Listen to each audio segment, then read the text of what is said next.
Good morning, everybody. My name is Robin Silvestri, and I'm the Executive Director at Save the Great South Bay. Save the Great South Bay is a 501c3 environmental nonprofit that protects and preserves the Great South Bay for future generations to enjoy.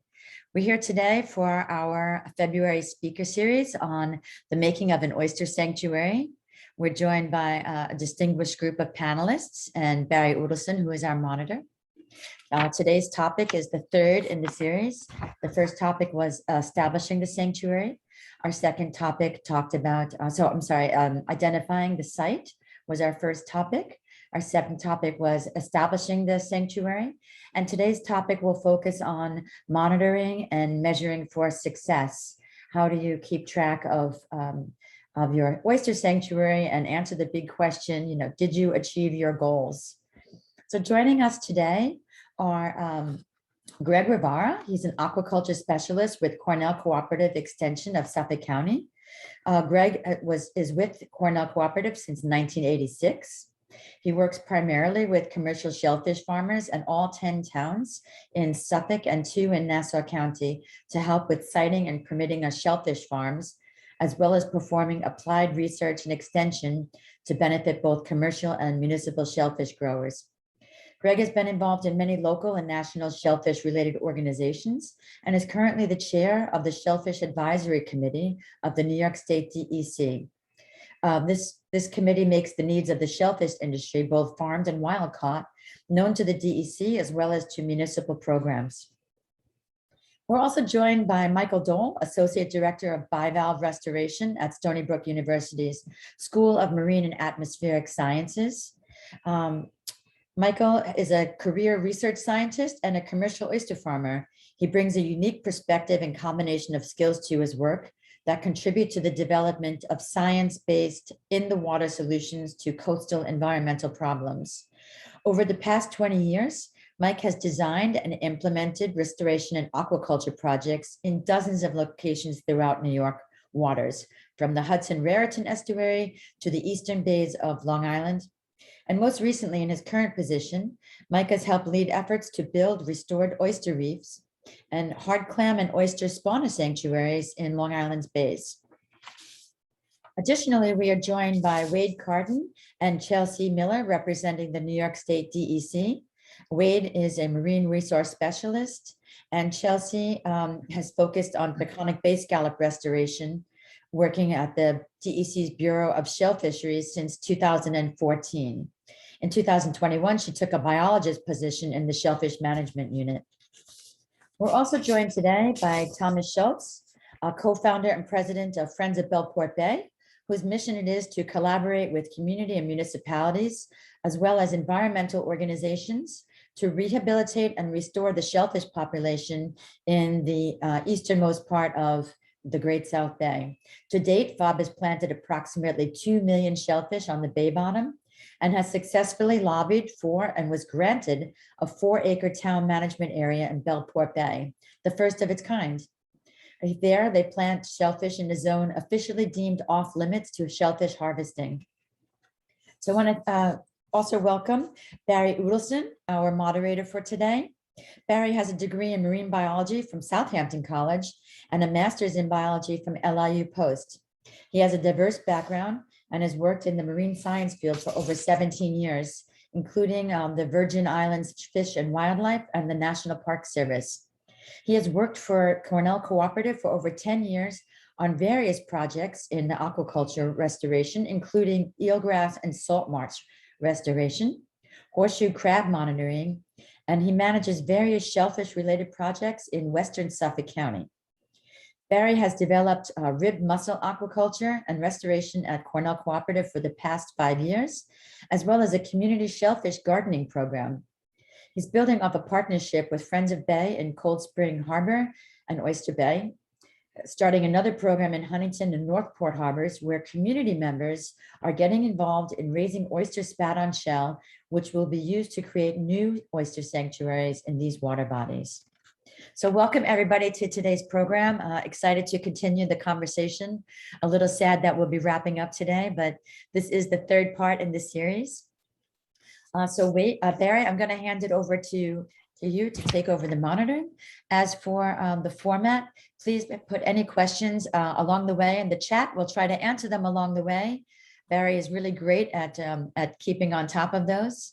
And then we'll open up to Q&A in general after our general discussion. So all yours, Barry. All right, thank you very much, Robin. Thank you all for being here, both to our panelists and to our viewers. I just wanted to check, is Thomas on the line? I didn't see him. Hopefully he'll join us shortly, but I'll make sure I don't send any questions his way until he's here. God, he hasn't jumped in yet.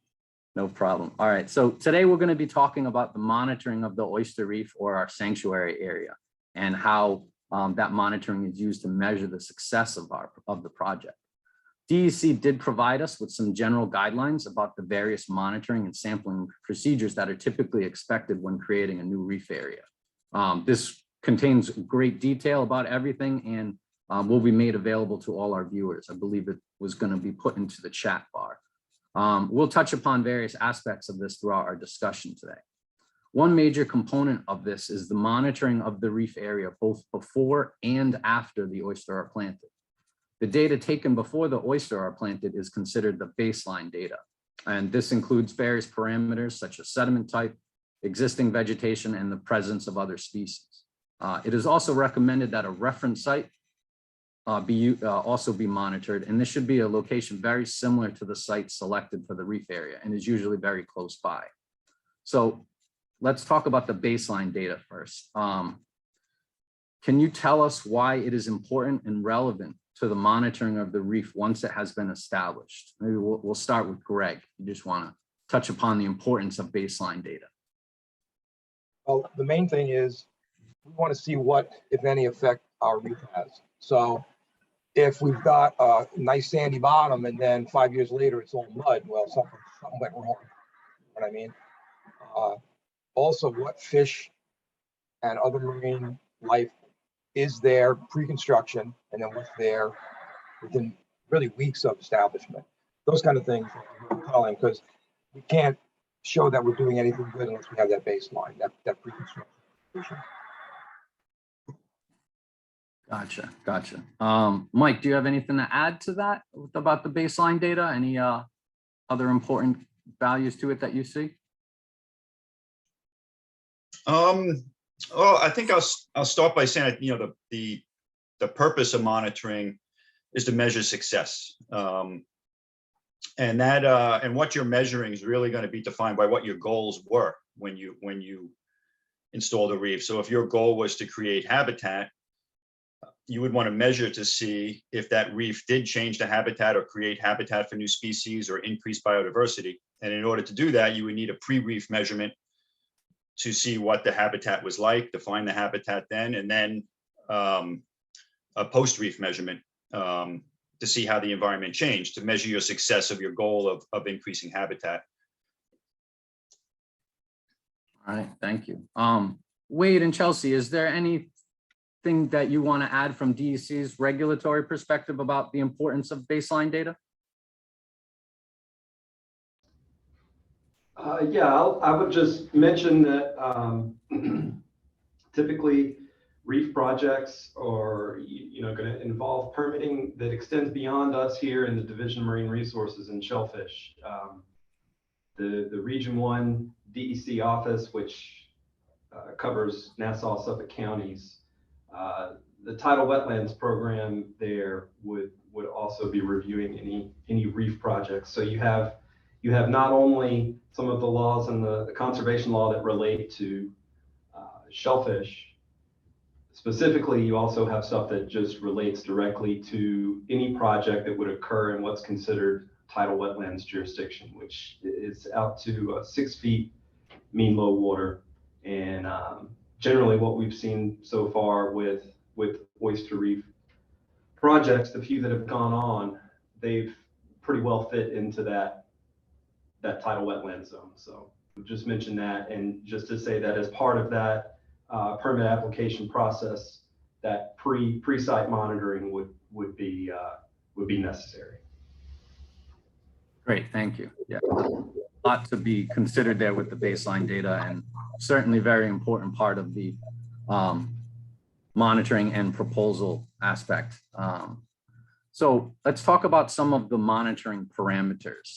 Without expanding on each of the variables, I'm thinking maybe we'll start by kind of just listing some of them, and then we'll jump into kind of talking about each one in particular. Maybe we'll start with you, Mike. You want to just list some of the most important variables that should be monitored? Sure. I think one, I guess I'll say probably the most important variable, just maybe how the oysters are doing, right? So if you're creating an oyster sanctuary, so to evaluate that, you might measure oyster survivorship. So get an idea, and over time. So every time you go out, you have a density estimate or a count, and you look at that over time. So survivorship is one variable. Oyster growth is another variable. Now, not that it's necessary, but you may want to understand what's going on, like if there is mortality and stuff. So oyster disease could be a variable to measure. So those are various measurements on the oysters to see how the oyster is doing. Depending on the project goals, you may, and as I had said previously, you may want to measure aspects of the habitat around the oysters and the reef. That could be with traps or video cameras, or we're doing some eDNA sampling right now, some environmental DNA sampling. So there's different ways to monitor the habitat and changes in habitat. Another important aspect is reef height. We've talked about this in creating the reef, and one of the big concerns is a reef subsiding or sinking into the sediment, or sediment piling on top of the reef. So regular measurements of reef height to see if your reef is growing. So if the oysters are growing, they grow upwards when they grow. So if the oysters are growing and new recruitment's coming in, your hope is that reef is going to build up, it's going to elevate over time and stay off the bottom. But that's a very important variable to measure.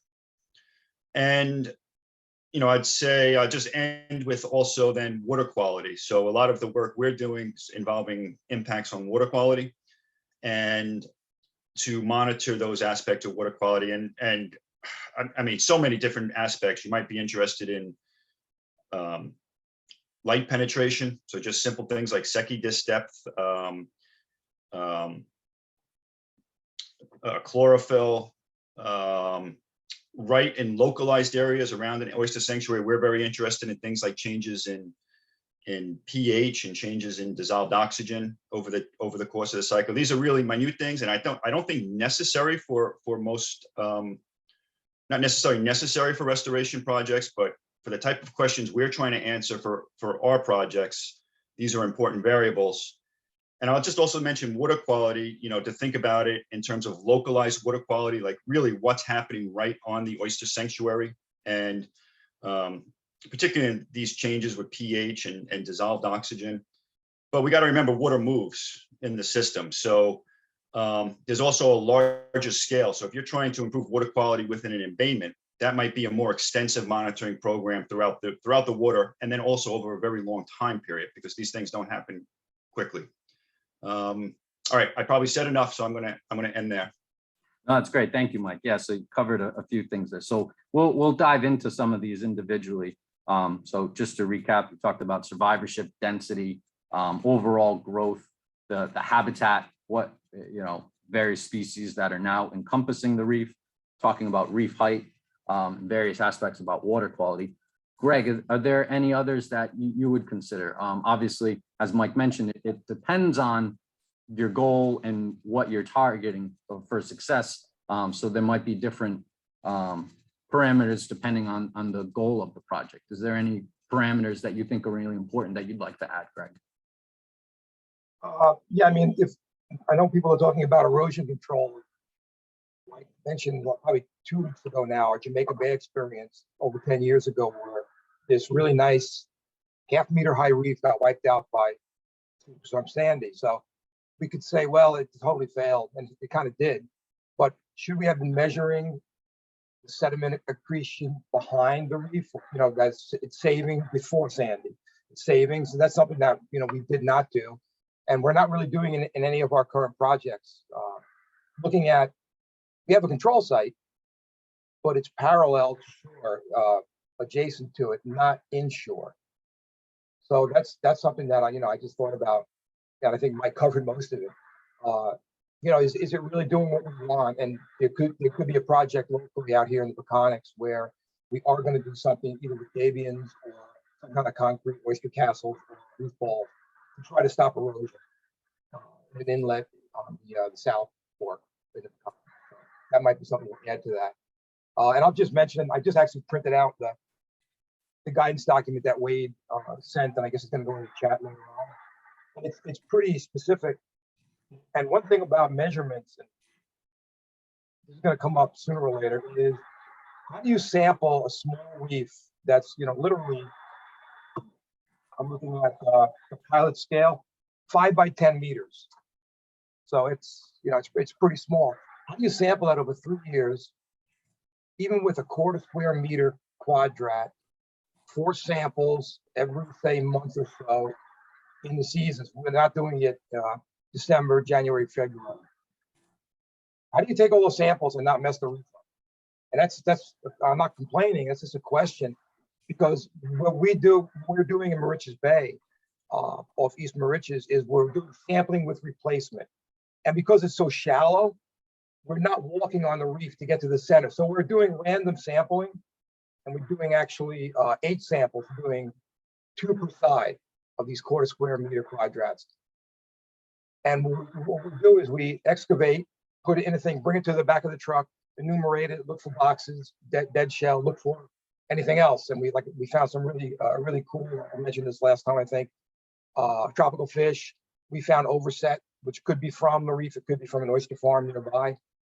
But we try to put those oysters back where we found them, which is great, but it's still, is it kind of destroying the whole purpose of letting these oysters grow together? And over time, we're kind of molesting these oysters, quite often. And that's something that I think I wanted to ask other folks, including Wade and Chelsea, about. I mean, how do we do that?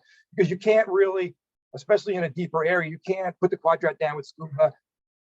You could try, but it's really difficult to measure things underwater. And right in the document, it says, bring it to the surface to enumerate, which I agree with.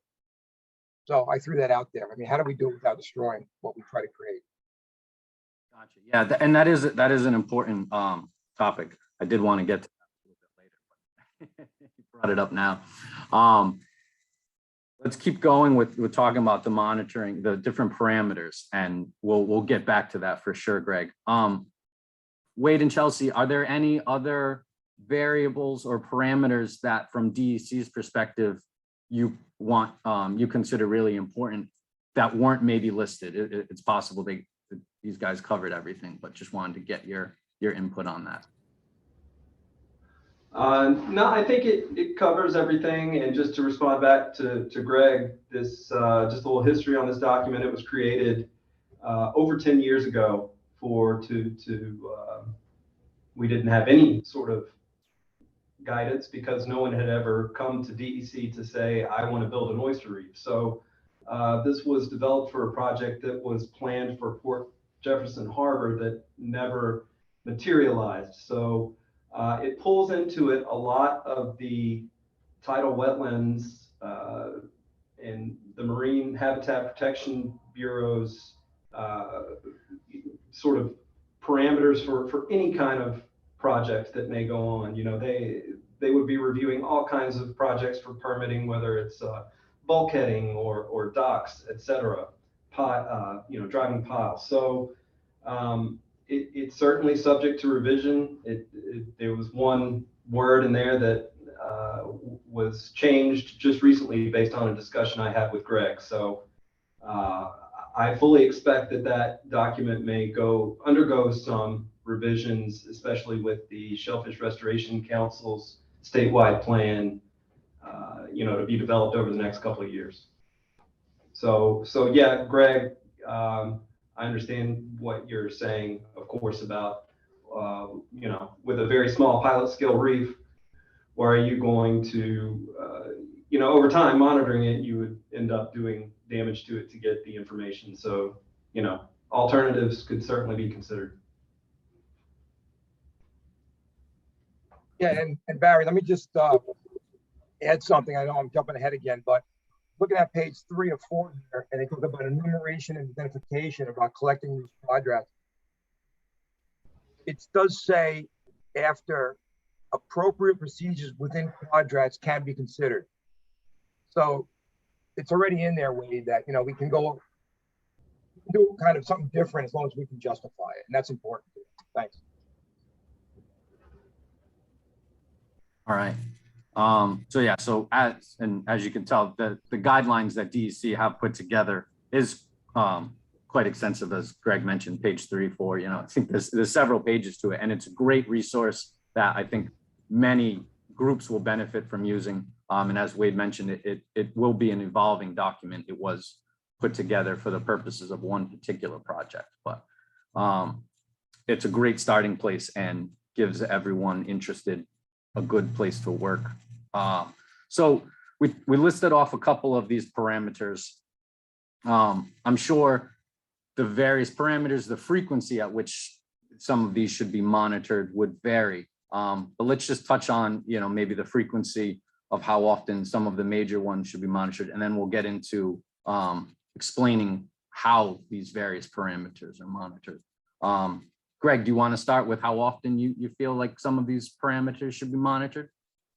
Yeah, and Barry, thanks for the private chat about my, I got a different microphone. Does it sound better now? Yes, yeah, it does. All right. Yeah, I had them. It's a long story. Anyway, it's kind of in the thing, and we do it at least every 6 weeks in the season from Mauritius Bay, and that was agreed to by DEC, years ago.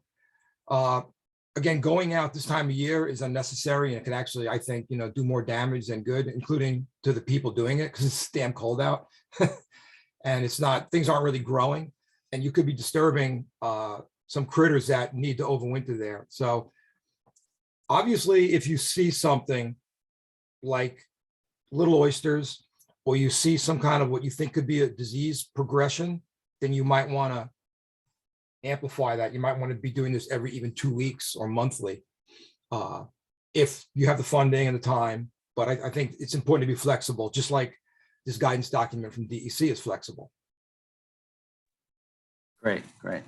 Michael, anything you want to add to, how often some of these various parameters should be monitored? So yeah, as far as sampling frequency, I think it, again, it depends on what you're monitoring, what the question is. So, I mean, different variables would, you would monitor at different frequencies. I mean, in general, like looking at oyster survivorship and growth on reefs, we typically just monitor once a season for that. We've done finer temporal scales for monitoring for that, asking different questions, but just in our general monitoring. And we have also taken into consideration a lot of areas to monitor. I mean, just within Shinnecock Bay, we have 7 reefs we're monitoring. And then with the Long Island shellfish restoration projects, there's reefs being put in 5 bays around Long Island. So, we usually do a seasonal monitoring, and but there's other variables, for instance, spawning. And we've been interested in the timing of spawning, trying to track larval populations, stuff like that. So for timing of spawning, you might want to, depending on how accurate you want to get, we'll sample weekly, and to try to figure out when in the summer oysters, and we do this with clams too. So it could be a weekly sampling to figure out when spawning's happening. And I do, again, also duration of monitoring, something like water quality, it's really, those are some long-term measurements, so that's something you might be taking for years and years and years. And how you sample that, I'll point out with a lot of the water quality monitoring, you can take discrete measurements, meaning you go out in the field, you collect water samples or take readings of the water right in the field. And we do that every time we go out, whenever we can, we're monitoring water quality whenever. So that's whenever, but we also do a lot of continuous monitoring. So we have equipment and sensors out in the water that are taking readings every 15 minutes. So that's a real high frequency monitoring. So that could be for temperature, dissolved oxygen, pH, chlorophyll, sensors in different locations, recording readings and storing them every 15 minutes. And so that's a lot of data. And so really it depends on the variable, the question. And but so your answer is, you know, could be anywhere from minutes to seasons in terms of what we're monitoring. Gotcha. Thank I you. do want to, I mean, Greg brought up such a great point about the non-destructive sampling. And so when you get to that, definitely come back to me on that, because that's a really great point Greg made that I want to chime in on. Absolutely, absolutely. So let's talk a little bit about these various parameters. I mean, you know, there's a lot of different things that can be looked at. We went into a little bit about the water quality, and this can be done in a very expensive way. It can be done in sometimes a lower cost expensive way. Maybe we'll start with some of the general water quality parameters and how they're monitored. Maybe Mike, we'll start back up with you, because you just touched upon this, using different types of, whether it's SOMAS or temp loggers that are put out, or even the SECI disc. Maybe just touch upon a little bit of detail about all of these and what that shows. Yeah, I'll touch on a couple things, definitely not all inclusive because it's a big topic. My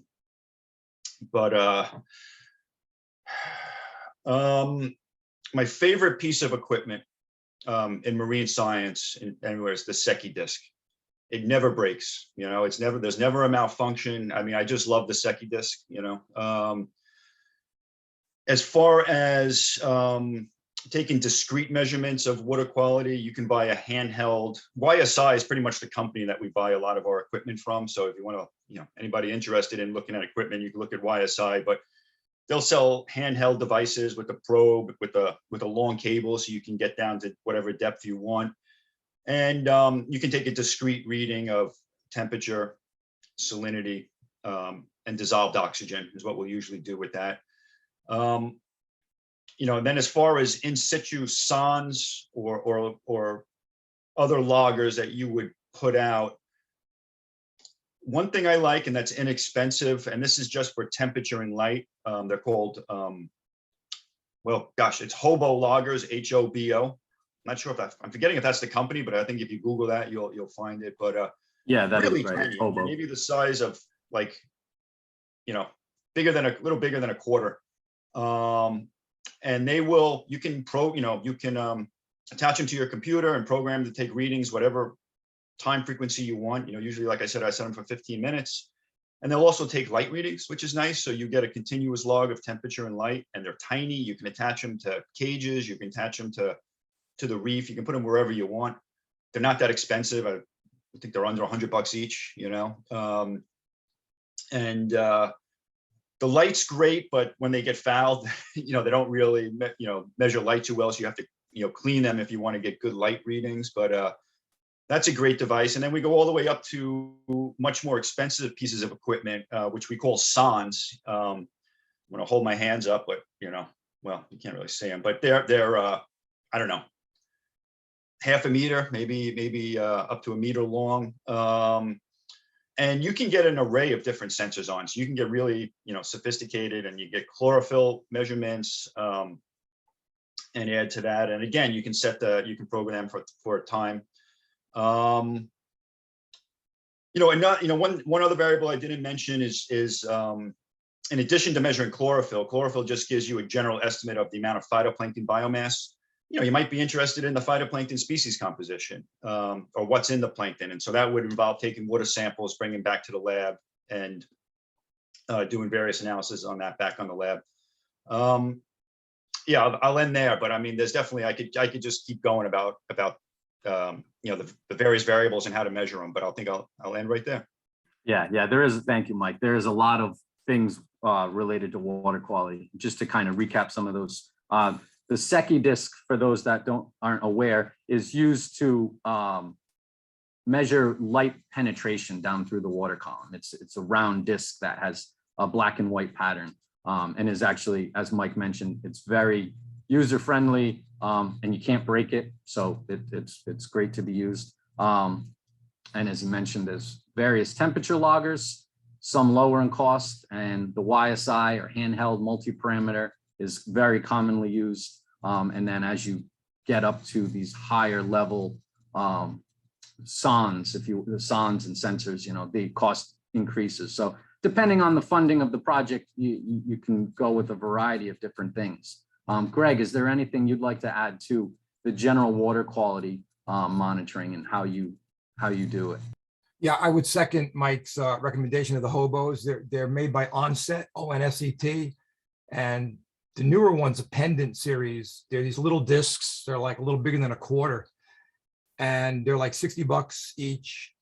And the nice thing about them is you don't need to bring them back to the lab anymore and use a computer. You can just Bluetooth them on your phone. It's pretty amazing. So you can actually download data, put them right back in the water, and it's a far cry from even 5 years ago. So it's really neat stuff. And I agree. I don't really care about light that much, and I don't really care about chlorophyll, honestly. And it's mainly because it's expensive and it's a lot of work to calibrate some of those instruments. And I always say that the oysters are integrating the chlorophyll. And I agree that species composition is great. And a quick aside, in Jamaica Bay, the more recent projects, just like 3 or 4 years ago, I worked with Jim Lodge at Hudson River Foundation and Ray Grizzle from University of New Hampshire. And we actually built an in situ flume around floating gear. So I know Mike and a lot of people know about these oyster grow cages, and that's what our donor reef was. This is in Hempstead, right by JFK Airport. And I went to Home Depot and bought this Phylon, this stuff you would use like on a carport. It's basically clear plastic, and it comes in 12-foot long sheets, and we riveted and taped it together with Gorilla Tape to seal it.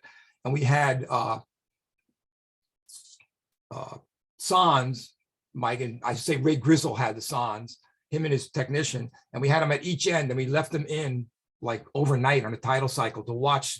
And these were anchored, so the water parallel to the current, so the water flowed in and out, and it was really tough to see anything in this. And this work's been done back in the 70s, I want to say. There was some work done with a plexiglass flume, actually putting it on top of an oyster reef in the Chesapeake, and see the water coming in versus the water going out. And if you do it right and you got enough oysters and it's warm enough and you got enough cestin, you could see some reduction in that. But it's real tough. And the reefs we're talking about, I said this last week, I'm not that worried about water quality improvements on a small scale thing like that. And some of the science is there. I think it was DAME, D-A-M-E, that did that flume study years ago.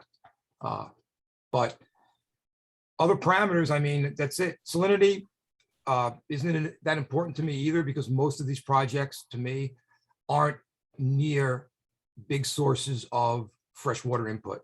Most of them are, I say most. But that being said, temperature is a big thing, because I want to know in like the middle of the winter, if we had a free, below 0 centigrade for a number of hours at a low tide. And I could look at the time and go back and see it was low tide. And that's why my oysters died, because they were immersed, they were out of the water. Great, thank you, Gregg. Yeah, so some important things to consider. And I think that the take home of this when it comes to the water quality measurement is when you're developing your project plans, it's important to assess what level of monitoring you want to do, because there is obviously some budgetary restrictions. So if you want some high level monitoring where you're looking at some real specific water quality measurements like chlorophyll, you need to have a higher budget. So it's important to have those things in consideration when you are developing your project plans here. So let's talk about the survivorship and maybe the density of the oysters. So we're setting up an oyster sanctuary. One of the most obvious things is, how are they doing? How would you go about monitoring the survivorship and doing the density? We'll start with you, Gregg. You touched on doing quadrat counts and that sort of thing. Maybe you can just elaborate about how you would do that. Yeah, it's just a white, say 1/2 inch PVC plastic. It's made into a square of a certain area. And I believe we're using 1/4 square meters at the Moriches Bay site. So they're fairly small. And they're either made, the corners are made with either elbows or T's. And if they're elbows, we drill holes through the plastic pipe so they'll sink, so air can get in. And we'll just toss that onto the reef. Again, if it's a square reef, we're not going to toss it to the middle, because then we got to, depending on the tide and the depth, we got to walk on the reef to get to it, because sometimes it's so shallow you can't even snorkel. If you can snorkel or scuba, then you can go all over the place. And then you'll excavate that down to the base, bring it back to shore or boat, or if you have to, in the water, floating, and enumerate what you find. And that includes crabs, snails, oyster drills especially. A lot of times you'll lose species depending on how good you are at picking stuff out. And also fish are going to run, and some crabs are going to run. You're not going to get a blue crab very easily in a quadrat during the summer anyway, because they're going to fly. They're going to swim away quickly. That's pretty much it. I mean, it's just it's pretty easy. And if you want to if you have a lot of critters, you might want to set up some kind of sieving operation so you can get the big stuff out and then concentrate on some of the smaller organisms. And seaweed's part of this too, by the way. So. Great, thank you. Mike, do you have anything that you want to add to that about the monitoring of the survivorship and density of the oysters? Yeah, so those are the two variables. So when you're monitoring the oysters, and this goes back to the point Gregg was making about destructive sampling, and the reefs are small. So when you are sampling the oysters, a lot of our reefs are small pilot projects. So, and the 5 by 10 meters is actually the size of a lot of the reefs. So, we don't want to do any destructive sampling on these reefs.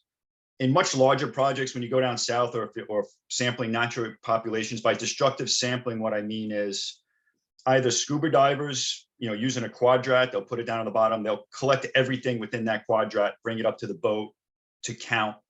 It may get tossed back over the boat, but it's destroying that piece of the reef that they took it from. The oysters may even go back to the lab for other measurements, who knows? But that's one way. Or there could be grabs that are going off the side of the boat, so a diver doesn't get in.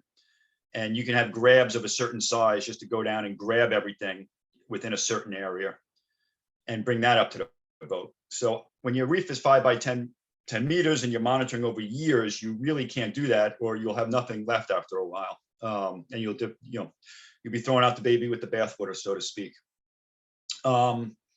So you can do in the water monitoring then, like Craig was saying, divers can go down and put quadrats down, and you literally in situ are counting the number of oysters, live and dead, trying to take growth measurements underwater. And this is extremely challenging in Long Island waters because you have very poor visibility a lot of the year. So it's really almost impossible to do. And also when it's at the younger generations, when the spat is small, at least with my eyesight, I cannot see them underwater with the mask on. You'll also have macroalgae coverage on the reef, so it's a really, really difficult task to get good in situ data underwater like that. So to kind of address this, what I did was for our reefs, at the beginning of reef construction, we make monitoring bags. That's what I call them, and a lot of our reefs are built with, and we've talked about this last week, are built with mesh bags filled with shell. So there might be 5 gallons of shell in a mesh bag, and that bag could be about a half a meter wide by a quarter meter, half a meter long, quarter meter wide. And we put hundreds of these down to build the reefs. And with monitoring bags, I'll take the same mesh material and I'll put anywhere from 5 to 10 shells in that bag. Okay, so, and I say 5 to 10. If it's surf clam shell, biggest shell, it's usually 5. If it's oyster clam shell, maybe 10 shells in this monitoring bag. And at the initial starting point, this is when they're spat on shell, exactly when the reef's being built. So it's really trying to treat it exactly the same way the oysters on the reef are being treated. Same mesh bag, put in there, just fewer of them. And we will count all the spat on every shell and measure them. And then clip that bag onto the top of the reef. And for each reef, we'll put, usually about a dozen bags on each of these 5 10-meter reefs to get a good spatial spread around the whole reef.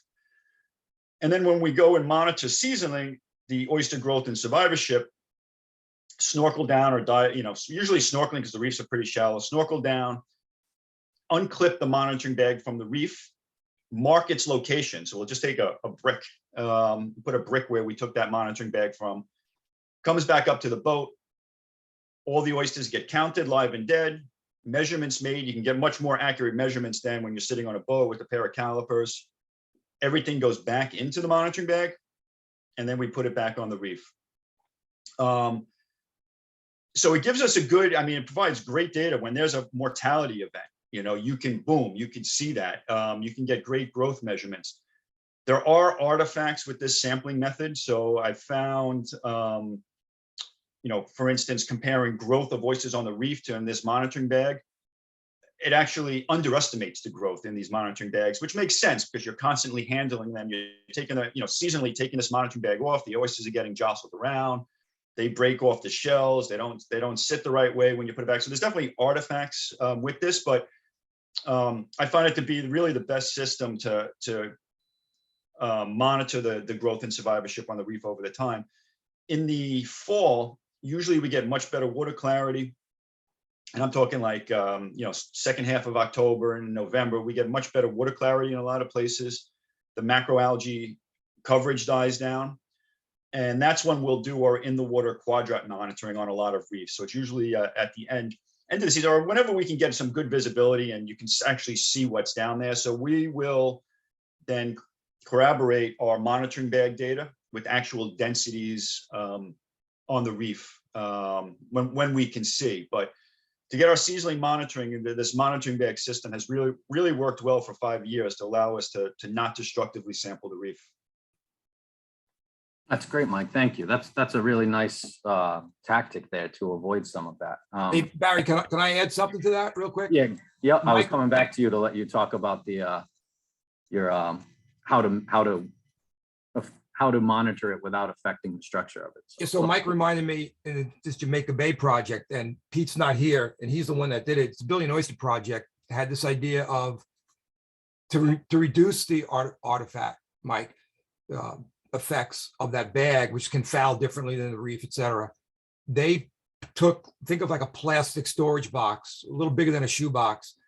After the reefs were built, there were 4 of them in about 20 feet of water. They put these boxes, buried these boxes down in the reef, and then put the reef material back on. There were no live oysters, right? At this time, it was just 4 receiver reefs, hoping to receive oysters, which they never really did. But the idea was we could take the shoebox, the divers from the harbor school, or I did some of this too, and bring it to the boat and look through it and then put it back. So you don't have that mesh effect and all that. The problem was we couldn't find half of them because they just became part of the reef and got silted under. And even with not GPS, but we had lines underwater with markers that were permanently put in with earth anchors, and they're still there, I think, actually, years later. It was something. But we did something similar in Moriches Bay with the ADPI style bags, Mike, but I put them off the reef, which is even probably worse as far as artifacts go, just so that I could find them and they're on their own little earth anchor, really close to the reef, but not on it. So. Gotcha. No, hey, just to follow up, that is, sometimes it's really hard to find the monitoring bags like Gregg said, because you don't really want to put buoys on them up to the surface. It would just be, it would be too much. But I use cow tags. So the tags they'll put in a cow's ear. You can buy a bag of them, and they're big, and you get them bright yellow. And they still get fouled, and sometimes they're hard to find. But at least it's something that's a bright yellow thing that if you clean them every time you monitor, something that will catch your eye when you're down on the reef. And and just to reiterate, an important part of these monitoring bags is really just to try to do it exactly like the reef. So the same mesh material, it's right on the reef. And something I just started doing this year, and this really increases the work a lot, and maybe it could be infeasible. But to get around some of these artifacts, put out a lot of monitoring bags on a reef. And when you go out and monitor seasonally, just take a subset of them. Get your measurements, don't put them back, and then that's done. And then if you put enough out there, every season you will have fresh monitoring bags. And when you go out to take them off, they've never been touched. And they're really just like the reef. The only problem with that, and Gregg pointed to this too, they will fuse with the reef over time and you won't be able to get them off. They literally will, you'll have to break the reef in order to get these bags off, again, defeating the purpose. So I think just one good point, and anything in science, any sampling we do on anything, there is some sort of sampling artifact, right? There's something that you're doing that's going to slightly change maybe what you're trying, make it different than what you're trying to measure. And that's just part of science, and trying to develop the techniques to minimize that sampling error, or at least understand that sampling error. So what's happening, like for instance, we know with our monitoring bags, our growth measurements are going to be lower than what's actually happening on the undisturbed oysters on the reef. But at least understanding what your artifacts are and minimizing them is what we try to do. But sampling artifacts, that's a part of science. So Yeah, it reminds me of Star Trek and the Prime Directive. We're going to go to these new worlds and document them without affecting those worlds. It's impossible. Even James Kirk will tell you that. That's true. So let's talk about recruitment. How would you go about measuring recruitment? Is it similar? Are there different strategies that you guys would use? Spat collectors, for instance. Maybe Gregg, we'll start with you.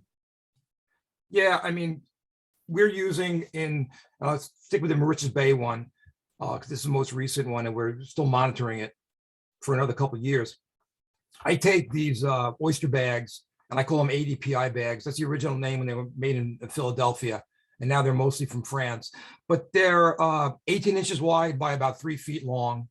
I cut them into thirds, and I use hog rings on the bottom, and I put about 10 equally sized oyster shells in there, and I've got quite a number of shells to pick from, so to try to get it even. And then we're putting 10 of those out in Moriches Bay, and they have a little float, a little piece of swim noodle in the top to keep them off the bottom. We have 10 earth anchors spaced evenly just off the reef and off of the control plot, and then they're anchored down with cheap 99-cent carabiners, aluminum ones that do generally last a season. So they kind of sit off the bottom and they kind of float, and they'll move and hopefully attract oyster larvae. And that's what we've used. We use them in Jamaica Bay, and I put them in our set tanks, and they work fine. The oysters may get on the mesh, but they're generally attracted to the shell. And we'll take them back to the lab, go through them, look at them with a hand lens, and we'll replace them with a fresh set every 2 weeks. So we're kind of hopefully not missing anything. In Jamaica Bay, we use these, and this was Jim Lodge's idea. We use corrugated, I guess it's polyethylene drainage pipe, a 4-inch diameter, put horizontally, open-ended, and they were probably about 2 to 3 feet long. And there were 2 of them, and we had them on a concrete block. We started setting them blind, and then we realized we'll never find them all. There's still some out there, I'm sure. Some were taken. When we put buoys on them, some people took the buoys because people ride around, what's on this buoy? But having 2 of them, we would take a wire brush after we inspected them both. We'd wire brush one, and that would kind of reset the fouling. So we found everything but oysters on these things over a couple of years. So there's 2 different ways to do it, plastic or shell. And I'm sure 2 different ways I've done it. There's obviously a lot of other ways. Gotcha. Mike, do you have anything to add to monitoring for recruitment? I mean, pretty much what Gregg just said. We do it pretty pretty much same thing, but we use shell for the most part, and clean shell, important, and put them in mesh bags, and then put them around the reef. And then also we do bay wide monitoring. So we'll put these we call them recruitment units. We'll put them bay wide and then on the reef. And then the other thing Gregg already said, which is important, you want to swap them out regularly. So you're checking to see if there was any recruitment, but it's also to put out fresh shell and clean shell, because as it gets As it gets fouled, it's I guess it gets harder, or it's just less recruitment as the shell gets more and more fouled. So replacing that shell with fresh shell really helps a lot. Yeah, basically, as Greg just said, that's our standard way. And Barry, the bigger question in my mind, and working with these not-for-profits, is when we do see spat, whether it's on a spat collector or on the reef, in other words, on an adult, everybody's jumping for joy. But can we prove that that spat came from the reef? No, we can't. Especially in Merchants Bay, there are 3 fairly large farms within a mile or 2 of the site. And we all know that these are planktonic larvae for like two weeks, depending on water temperature, et cetera. So no, we can't say that. Maybe in Jamaica Bay we could have, because there are no really other, right, populations in Jamaica Bay near the site we were at. But that's a whole nother thing. Even if we could show, and we're not doing, Mike, we're not looking at gonadal development. We're not doing condition indices on these. And we might do it if there was a disease and we were worried about that, but we're assuming they spawn. We're just assuming that. Gotcha. Yeah. And Greg, you mentioned, about disease, and I know that was something I wanted to ask Mike about. There's, and you could maybe explain to everyone about the different diseases, but Dermo was one that I know you had mentioned. How would you go about quantifying the presence of Dermo, Mike, and maybe explain a little bit about what Dermo is and the problem it causes with the oyster? So, how to test for Dermo. You collect a sample of oysters and you bring them to Bassam Alam at the Marine Animal Disease Laboratory and let him tell you. It's definitely that analysis is very specialized. And you need to know, it's very technical, and you need to know how to do it. And that is the Marine Animal Disease Lab at SOMAS is pretty much the leading disease testing lab, definitely on Long Island, if regionally too. So a lot of people bring samples there, and that's what we do. There are various oyster diseases that you have to be concerned with. The one that we give the most attention to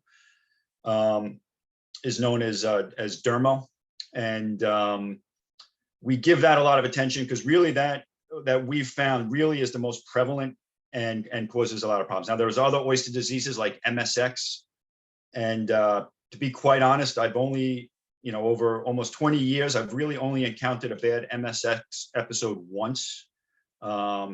And that was funny enough off Manhattan, off of Pier 40 in Manhattan. But that was the only time I've ever really seen MSX. But Dermo, which is caused by a small protozoan organism, can lead to mortality in oysters, and it's everywhere. I mean, it's ubiquitous. When I say everywhere, I mean everywhere, up and down the East Coast. Every single location, when I say every single location, I'm talking, dozens of locations over the years. Dermo is everywhere. You will find Dermo and oysters everywhere, with the exception of low salinity. So pretty much most of the restoration we're doing here on Long Island, you're going to find Dermo, guaranteed. It's going to be there. So don't be alarmed. It's going to be there. You really only get away from it when you start going up the Hudson River, and you start getting in New York, and start getting into lower salinities. There's also some low salinity areas like these little embayments like Mecox Bay on South Shore. It's a little enclosed bay, but it has a ephemeral inlet to the ocean that's opened and closed periodically. And when it's closed, the salinities get very, very low in Mecox Bay, and you won't find Dermo there. Now, it's not just coincidentally, one of the most robust oyster populations on Long Island is in Mecox Bay. I mean, there's a little oyster fishery there, and for this tiny little bay, there's a good amount of oysters there. And one of the reasons is Dermo is not that big of a problem in terms of mortality, but you will find it everywhere. on our reefs in Shinnecock Bay, so there's two, let me say there's two ways two measures to think about with oyster disease. And I'm going to just stick with Dermo, talking about Dermo, but it's the prevalence and the intensity. So the prevalence is the percent of oysters in the population that have Dermo, that test positive for it. And the intensity is how severe the infection is. Intensity is measured on what's called the Mackin scale for Dermo. And it's just a scale, it's a semi-quantitative scale that goes from 0, which is no infection, to 5, which is the highest infection. Around 3, when you get in a severity of around 3 on the Mackin scale, that is an intensity level that will lead to mortality. So really, when I like to look at the data and I like to see, all right, what percent is 3 and above, because that's when it starts, the intensity of the infection gets bad enough that it can lead to mortality. So you got the prevalence and intensity, and monitoring over time. Now, when the oysters are young, when you first put them in, you'll find pretty much 0 prevalence when they're young. Dermo doesn't really start kicking in until they're about a year old, or after the first year, and then you'll see the prevalence just spike up. By the second or third year of a reef, the prevalence of Dermo is 100%. Pretty much every oyster on the reef has some level of infection at Dermo. I'm talking about Shinnecock Bay specifically right now, but experiments over the years that we've done, Shelter Island, throughout New York Harbor, pretty much similar. The longer the oysters are out there, because we had oysters in cages for 3 years at locations. By the third year, it's 100% Dermo prevalence. And then, intensity also goes up over time. So that's just something to monitor. So the intensity will be low, but by year 3, you might have, it could be anywhere. And this is where the variable changes from place to place, and the spatial variability and why it's important to monitor. There could be spatial variability in how bad Dermo infections get, intensity, and that's one of the variables, that we monitor, and we've made adaptive management decisions in our restoration project. Let's not put more oysters in this area. Dermo is much higher here. We're getting higher mortality in this area. Dermo is probably one of the reasons. So we shifted efforts to a different region where we have much lower Dermo. This is within the same bay, right? So different, a good distance apart, but within the same bay. So, Dermo is something, and disease in general, it's something just important to be aware of, to monitor. And if you are seeing mortality, something to definitely then look at, try to ascertain if it's disease, and you want to, basically pick and choose your areas where your mortality is going to be the lowest. So it is expensive, these types of analyses. So we do it, just another consideration is we do it once a year. We'll do Dermo testing. We'll take samples, usually we'll bring a sample of 30 oysters. So 30 oysters is a sample size. That's recommended by BOSUM of what to bring them. And we'll do the sampling in the fall. So usually the end of September, I should say the end of summer. So the end of summer, beginning of fall. The reason is because that's when Dermo intensity is going to be the greatest. Okay, so there's definitely as the temperatures get warmer, the intensity of Dermo gets greater. And so that's when you're finding the most severe infections. So that's when we will sample. You'll also see, just monitoring oyster reef mortality, we find pretty much that's when the highest seasonally, or within a year, the highest mortality is happening at the end of the summer into the early fall. And that's when the Dermo prevalence and intensity is also the highest. Yeah, I think I'll end there, but if you have follow-up questions on that, but that's it for now. Thank you, Mike. I think, maybe an important question, just to make sure everyone's aware.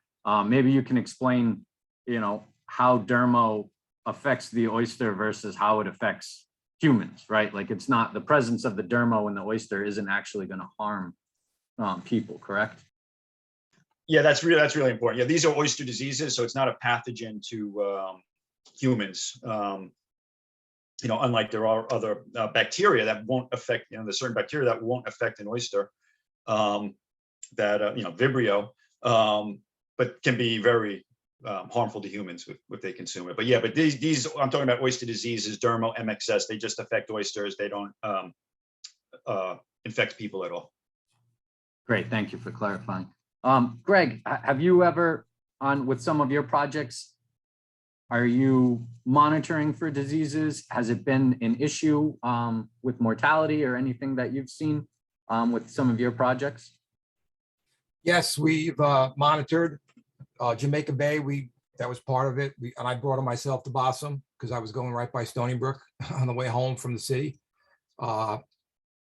Mike covered, most of it, and I've never seen an epizootic of either, thank goodness, disease. I will add to what Mike said, that MSX will kill the oysters within the first year, usually in the first few months. I mean, when they're juvenile, so you won't have anything left. Dermo takes years to kill your oyster, which is not a problem if you're farming oysters, because you're selling your oysters usually two years after they're in. So they may be infected. And again, it doesn't affect humans. They are parasites, but they're not human parasites. But in a reef situation where they're not harvested, at year 5, we're going to have mortality, and we're trying to get resistant animals. We're trying to get that into the mix, but there's no universal broodstock that's resistant to Dermo or MSX for that matter. And like I said last time, we still don't even know how MSX is transmitted after like 60 years of studying it. Dermo, we do know it's direct oyster to oyster, and that's what most of us are more worried about these days. And going to Mecox Bay, Mike, I've been working with the Southampton trustees for like my whole career practically, including supplying them oyster seed. And I always tell them we're not putting anything from our hatchery in Mecox Bay, even though it's low salinity. We don't want to take a chance of being like Typhoid Mary and bringing Dermo, because it's a sealed system. Those oysters are, I believe, naive to all these diseases. It's really a great little lab, and it's a factory. It's an oyster factory. And I will say, I've seen the oysters from there. I've eaten some of them. They're kind of gnarly. They're kind of brackish. They're what you would get like in Louisiana almost, but people make money on them. And it's a great little system. There's also soft clams there too. A lot of Maya are there as well, and they do harvest those as well. But we're really careful about so I would never put a reef in Mecox Bay, for instance. Even with like teeny little spat on shell that was in a closed system, I wouldn't trust it. Great, thank you. Michael, just a couple of follow-up questions. Do you have any, maybe you can briefly explain if there is a clear answer to this, what is the driver of the Dermo indensity? And you had mentioned eDNA before, and it was a question that popped up. Is that possible at detecting Dermo? I'm sorry, what was the first part of the question? So what's basically causing the Dermo? Like, do we actually have an answer for what the cause of Dermo and its prevalence in the oyster community? It's not something necessarily related to like excess nutrients, right? It's just a disease. No, it's a protozoan parasite that historically has, I believe, increased in prevalence moving north, and that might be I don't know, that might be a climate change factor. We're definitely seeing, I think and salinity is a very big factor driving its prevalence of Dermo. So like I said, at low salinities, you won't find it at high salinities, but it's pretty much ubiquitous in the environment. And, in any area, whatever balance of environmental variables are going on will help dictate the infection rate of this, of this protozoan. So some areas might have a lower prevalence and intensity than other areas. I think Bossum likes to refer to it as an equilibrium. So in a certain environment, this Dermo oyster interaction will hit some type of equilibrium. But it's caused by a protozoan parasite, and the warmer the water and the more salty the water, the more of a problem it is. And then the second part, I'm sorry, what was the second one? That's okay. Someone had asked eDNA. So that's we don't use that for dermo or disease. I mean, I think maybe it could be done. I'm not really sure. We're using eDNA. And this was something we just started this past year. Sarah Sinades Martin, who's in Ellen Pinkage's lab at SOMAS, she was leading that effort. We had fun this summer doing that, doing some sampling with that. But basically, it's just collecting water samples, and that we were using eDNA. So that stands for the E is environmental DNA. So it's just the DNA that's in the water. We were using that mostly, or Sarah was using that mostly for looking at fish species. Okay, so especially migrating. So you can get, fish will shed, scales or whatever, but they'll shed DNA in the water, and so things that you might not be able to catch on a video camera or might not trap, that just come through, it can give you an idea of what's been there. And we were doing eDNA sampling at different distances from reefs. So going right in the middle of the reef and then going out distances of, from meters to hundreds of meters away from the reef, looking at this eDNA. And that was specifically, like I said, for looking at, in this case, for fish, what fish are in the area. John, thank you. Barry, could I add to that? Yes. And the beauty of Zoom is I can do stuff on Google while you guys are talking. Because I had no idea. I saw the question in the chat about environmental DNA of looking for these protozoan parasites. I had no idea, but a quick search, and I'll put it in the chat. It's for Bonamia, and it's in the European flat oyster. So this is a protozoan parasite, just like the other two. And because it's directly transmitted through seawater, like Dermo, I think it would work for Dermo. It probably would not work for MSX because we don't know that alternate host. But the answer is, I think eDNA could be used for looking at Dermo if Dermo is around the site. But I think, going back to what Mike said earlier, taking it to Maddle, to Bossam's lab is really the gold standard. And it's what I would want to accept, because just because it's in the water doesn't mean it's really affecting or infecting your oysters. But it's really powerful for looking at what visited the reef, while you were sleeping, and it didn't catch it on camera or in your fish trap, because they left mucus, they left scales, et cetera, behind. That's a good point. That's a good point. I want to bring Thomas into the conversation. Thomas with Friends of Bellport Bay. Thomas, we've been talking about how we're monitoring various parameters on the reefs or the sanctuaries. Do you want to maybe touch on, how your group has been monitoring the fish or crabs or other species that are utilizing the reef for habitat? Oh, you're on mute, Thomas.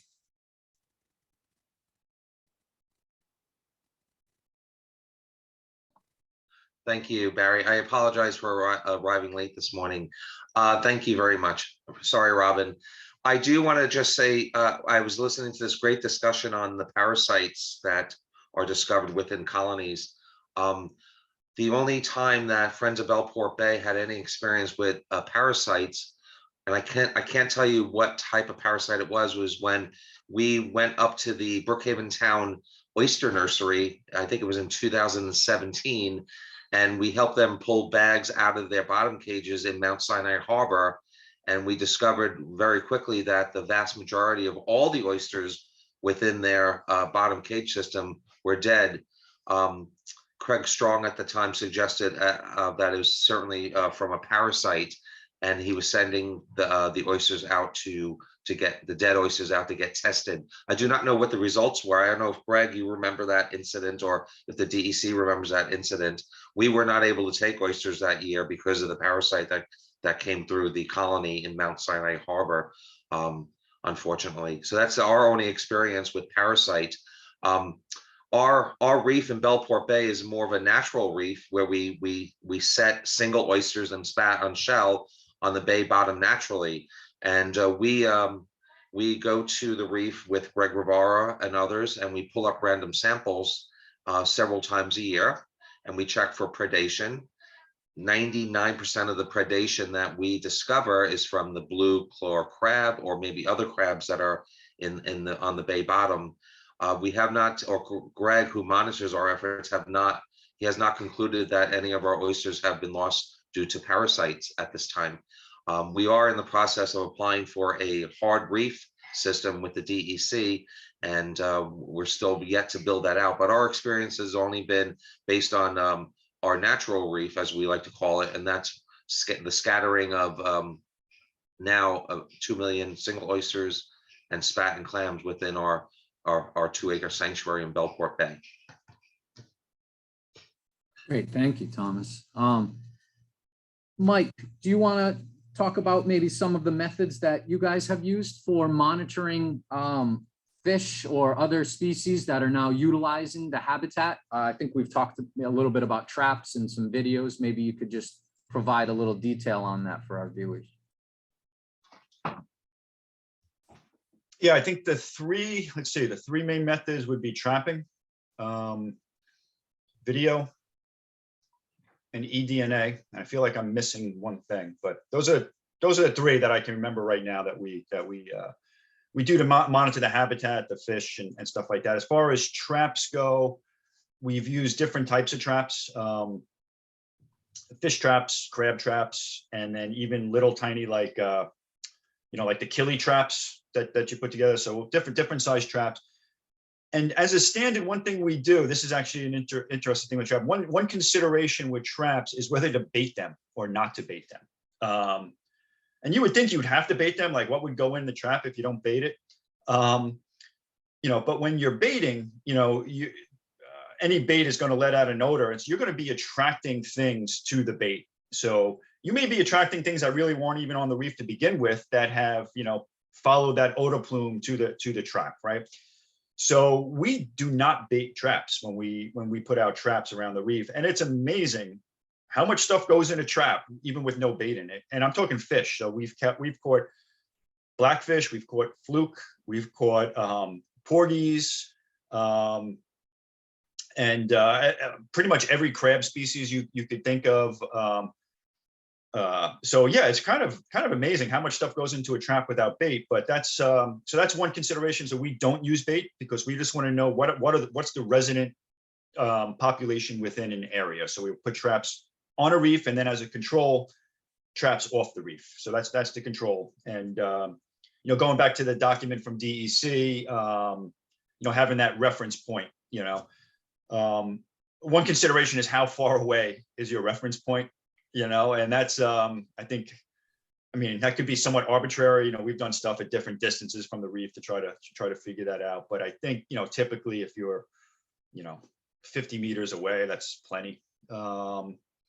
And we see differences anyway from that to the reef. So unbaited traps, probably I think the funnest thing to do is video camera, because then when you it's just so cool when you're watching when you're going back and looking at the tapes, and then all of a sudden something swims up in front of the video camera. It's a lot of fun. However, you don't always have great visibility. So, and a lot of times you don't. So you don't, the fish or whatever has to really come right up to the camera for you to see it. But with the video camera setup that we use, the video camera will be mounted on a cinder block. So it's elevated above the bottom, and then there'll be a section of PVC that goes out from the cinder block. And we might put a bag of bait then on the end of that, so you can see what's coming into that.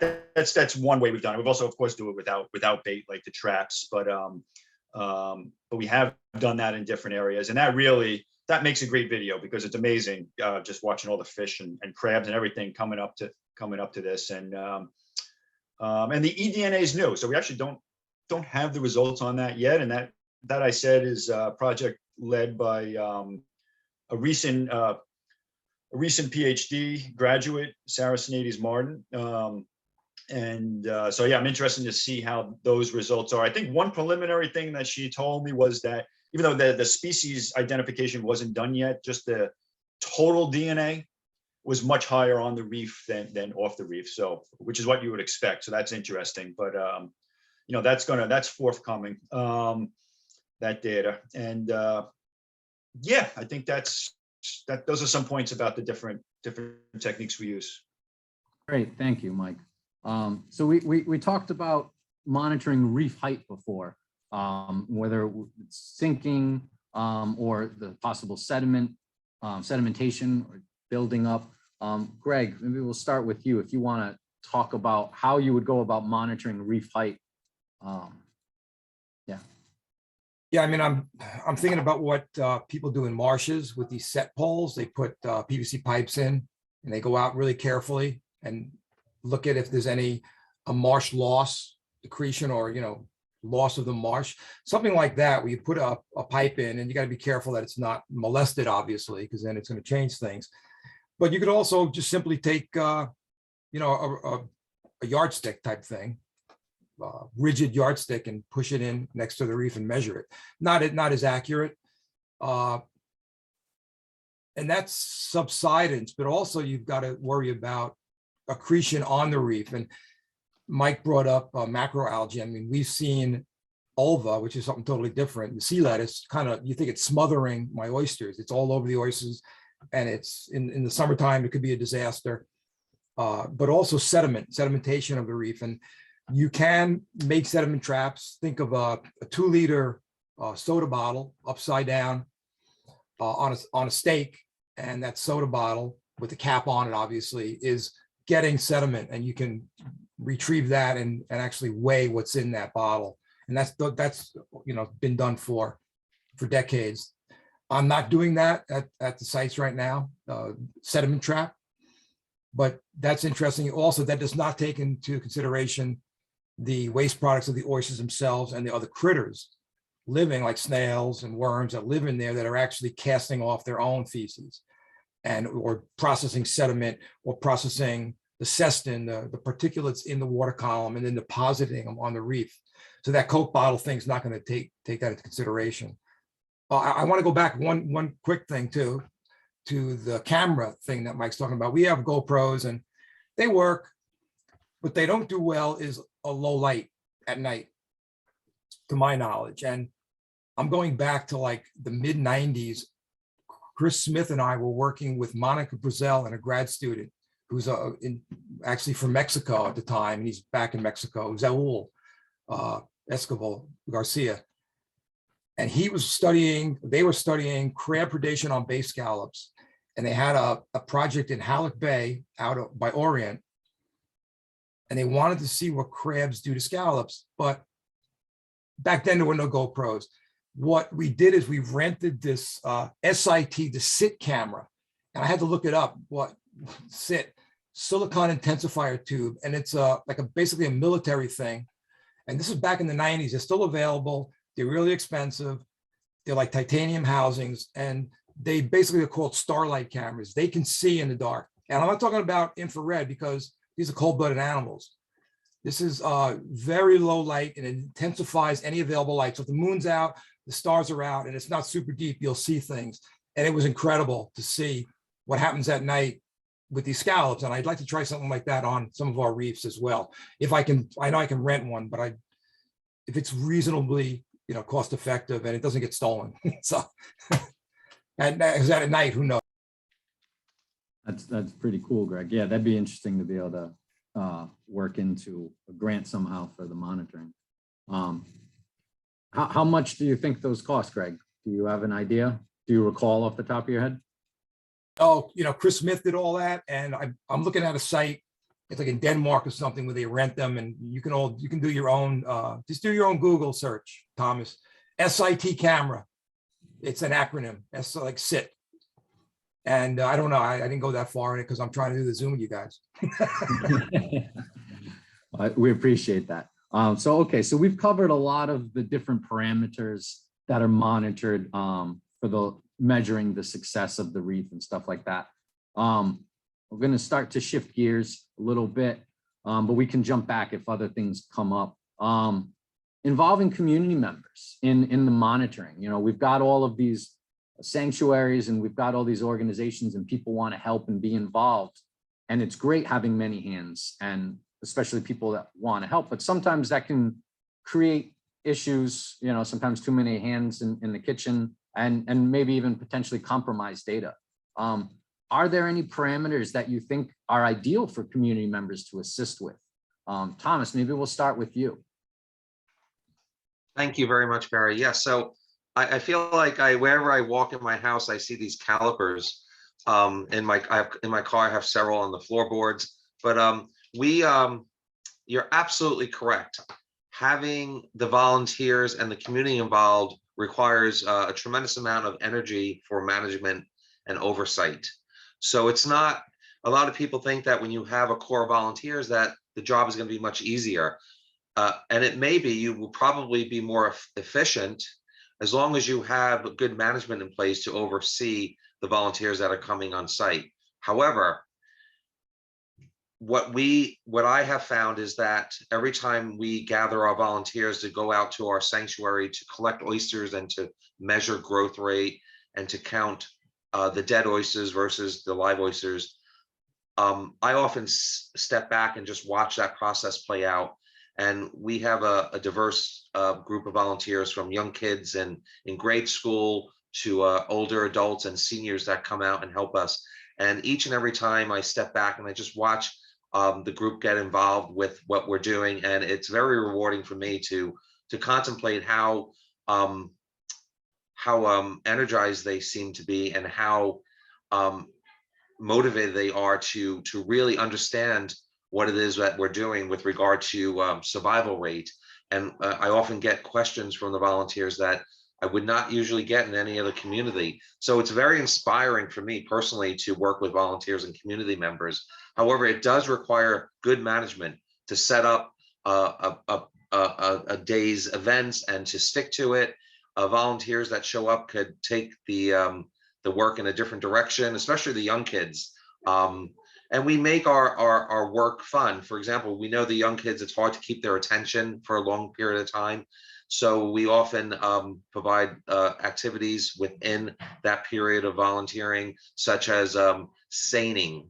Seining is a fun way to get the kids in the water and involved.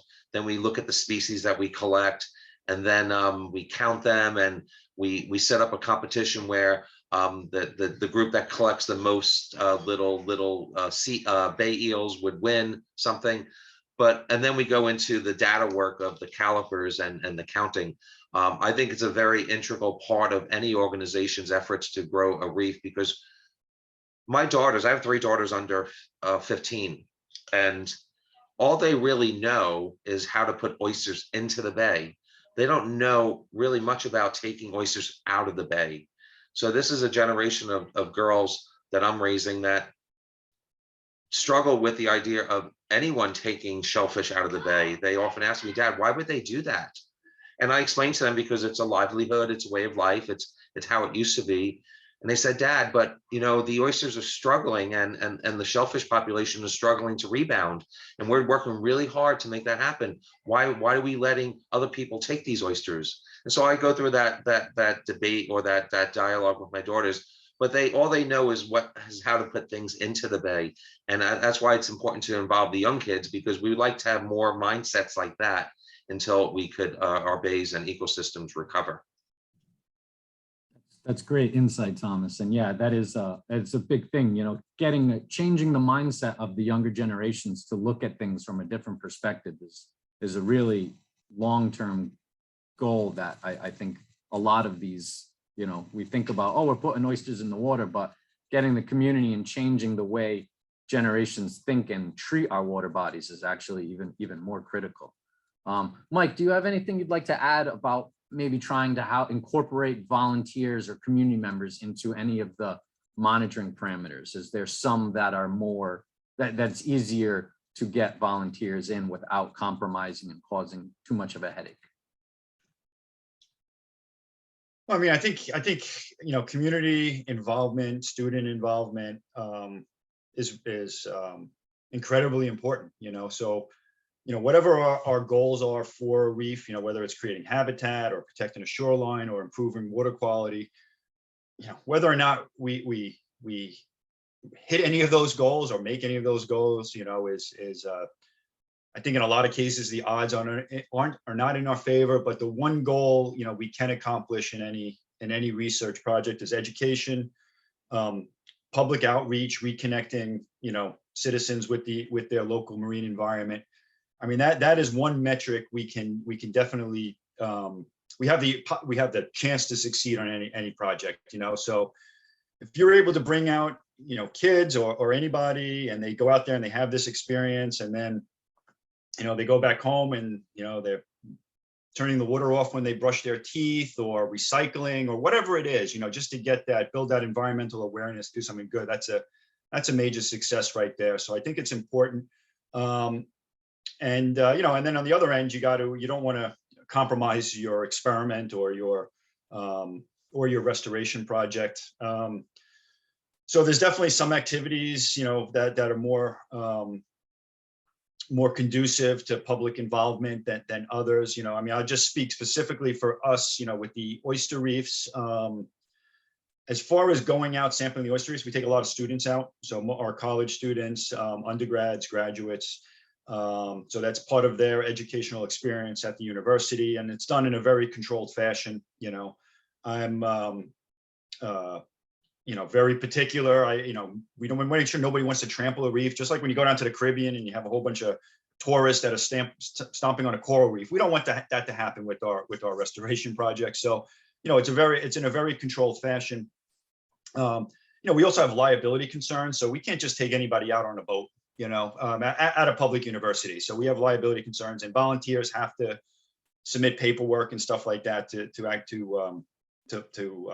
legally volunteer. I shouldn't say legally, but so the liability is covered. Whereas, students that are at the university, that are part of the university, we can take them out. So, so with the oyster reefs in the field, I think we focus that more just on the education of the college students. I've taken out a couple high school students too, here and there, that were working in the lab. One activity, though, I think that we've done a lot of public involvement. We take schools out. So this has been a school field trip for the last 10 years. So lots of different high schools, middle schools, and I think we've even done a 6th grade elementary class a couple times. But that is for planting, and this is for the clam sanctuaries mostly, but planting clams in the sanctuary. So this would be an event. We have a nice big pontoon barge where we can get, 20, 30 people kids onto the boat, and load up a whole bunch of clams and take them out into the bay and plant the clams, along the way, give a talk, explain what we're doing and stuff like that. It's been great. I know it's been great because the same schools come back year and year and year, and they try to schedule way in advance to do this. One other thing, and this has been brought up a couple of times, is oyster gardening. Great way for community, really great thing for community involvement. And Gregg can talk about that more, better than anybody, with Cornell's SPAT program is really, that SPAT program has opened so many people's eyes to shellfish. I can't tell you the number of shellfish growers now that started off as a gardener, right? Farmers now that started off as a gardener with the SPAT program. So that's major success on Long Island, that SPAT program. We had a small gardening program for a couple of years off our docks at Southampton, where we had local people come, and it was great. We teach them techniques. Thomas had the calipers there, right? Anybody can learn how to use a pair of calipers, measure oysters, and great to see, the reaction of wow, they grew so much bigger, going from time point to time point. And so oyster gardening is a great community involvement. And like I said, for us, planting the spawner sanctuaries has been a great educational tool for bringing out whole classes at a time to do. But some things, when we're actually working on the reef and taking certain measurements, we want to keep that mostly as a small specialized group of people with the technical skills to do that in a certain way. And that's part of what we need to do for science, right? To have good science, we got to do things as controlled as possible. In a systematic way. So so I think covers the breadth of my thoughts on that. So. It's great, Mike. Thank you. Yeah, and it's something with so many people always wanting to be involved. It's difficult when it's something that's underwater, right? It's for a variety of reasons. We can't bring volunteers necessarily out on our boats to be scuba diving. You get into, there's a variety of logistical and legal things that makes it difficult to get people hands-on monitoring, but finding ways to keep educating them, getting them involved by, maybe measuring stuff, and getting classrooms out there letting them put the seed out, that's a great aspect. And yeah, the community gardening and, getting people involved that way. And that's one of the programs that Cornell, we've been trying to expand a little and getting more people involved in helping raise the oysters that then get put out. So they're contributing in that way. But the monitoring sometimes is difficult to incorporate.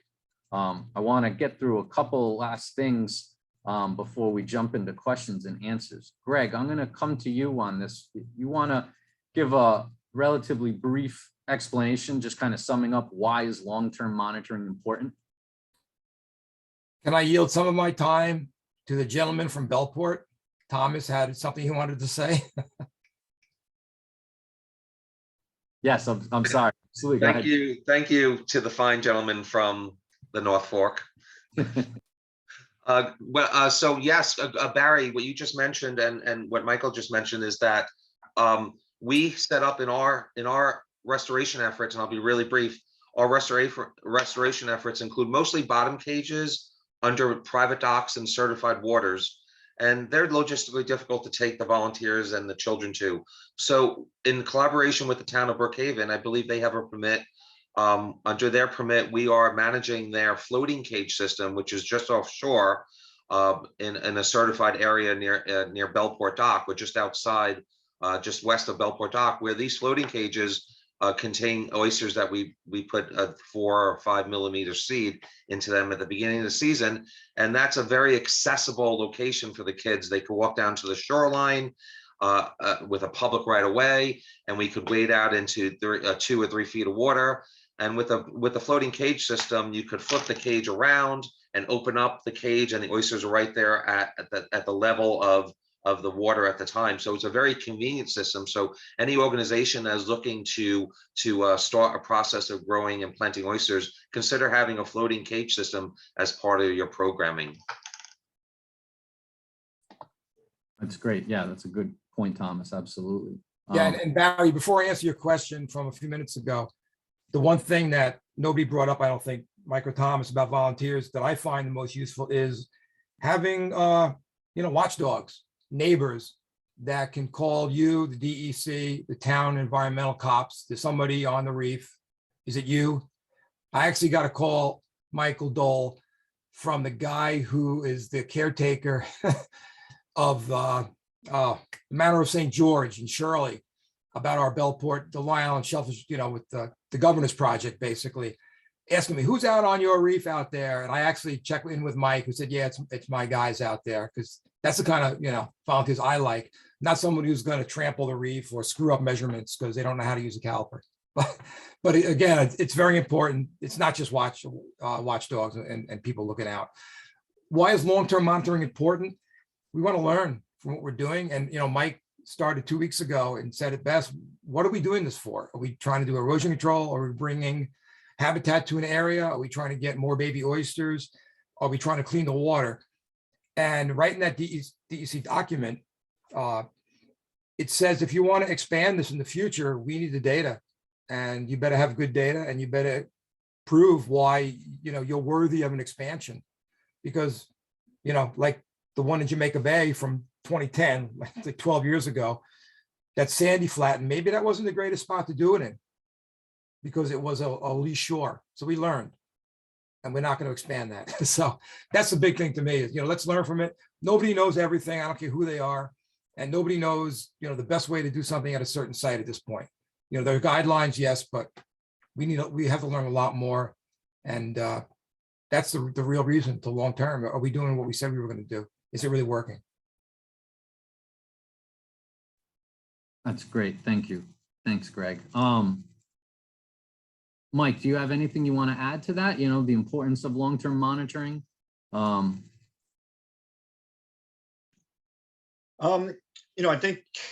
think with monitoring there's you can get measures of success at different timescales. So, if you're creating an oyster sanctuary, you're hoping that the oysters live, and you're hoping that they spawn, right? So they help repopulate the other areas in the bay.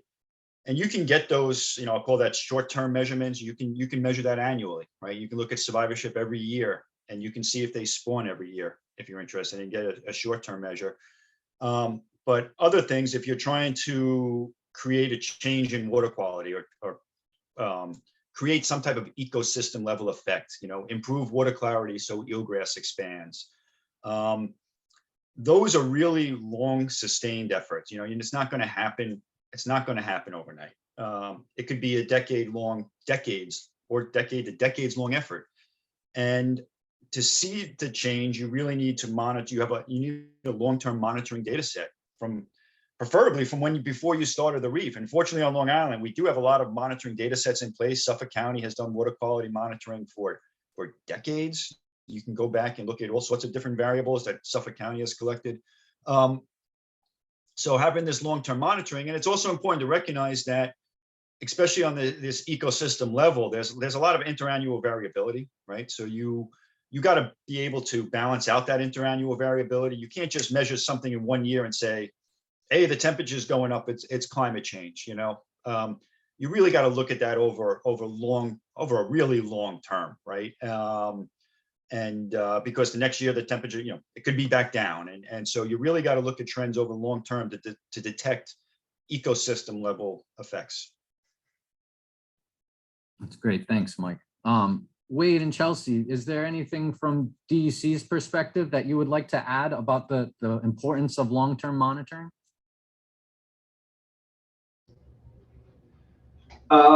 Yeah, just what Gregg touched on. We need information to, from a successful project to then justify expanding that project.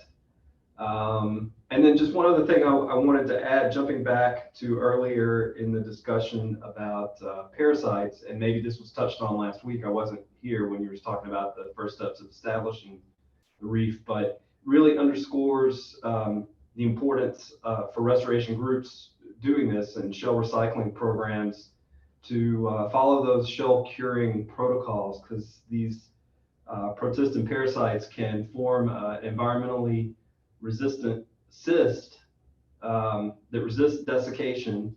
And so you might, if you're collecting shell from restaurants, there could be a lot of tissue still attached to those shells. So that's really the purpose of doing that curing over a minimum period of time to ensure that currency of your restoration project, the shell itself, that you're not already starting out with some parasites at your restoration site.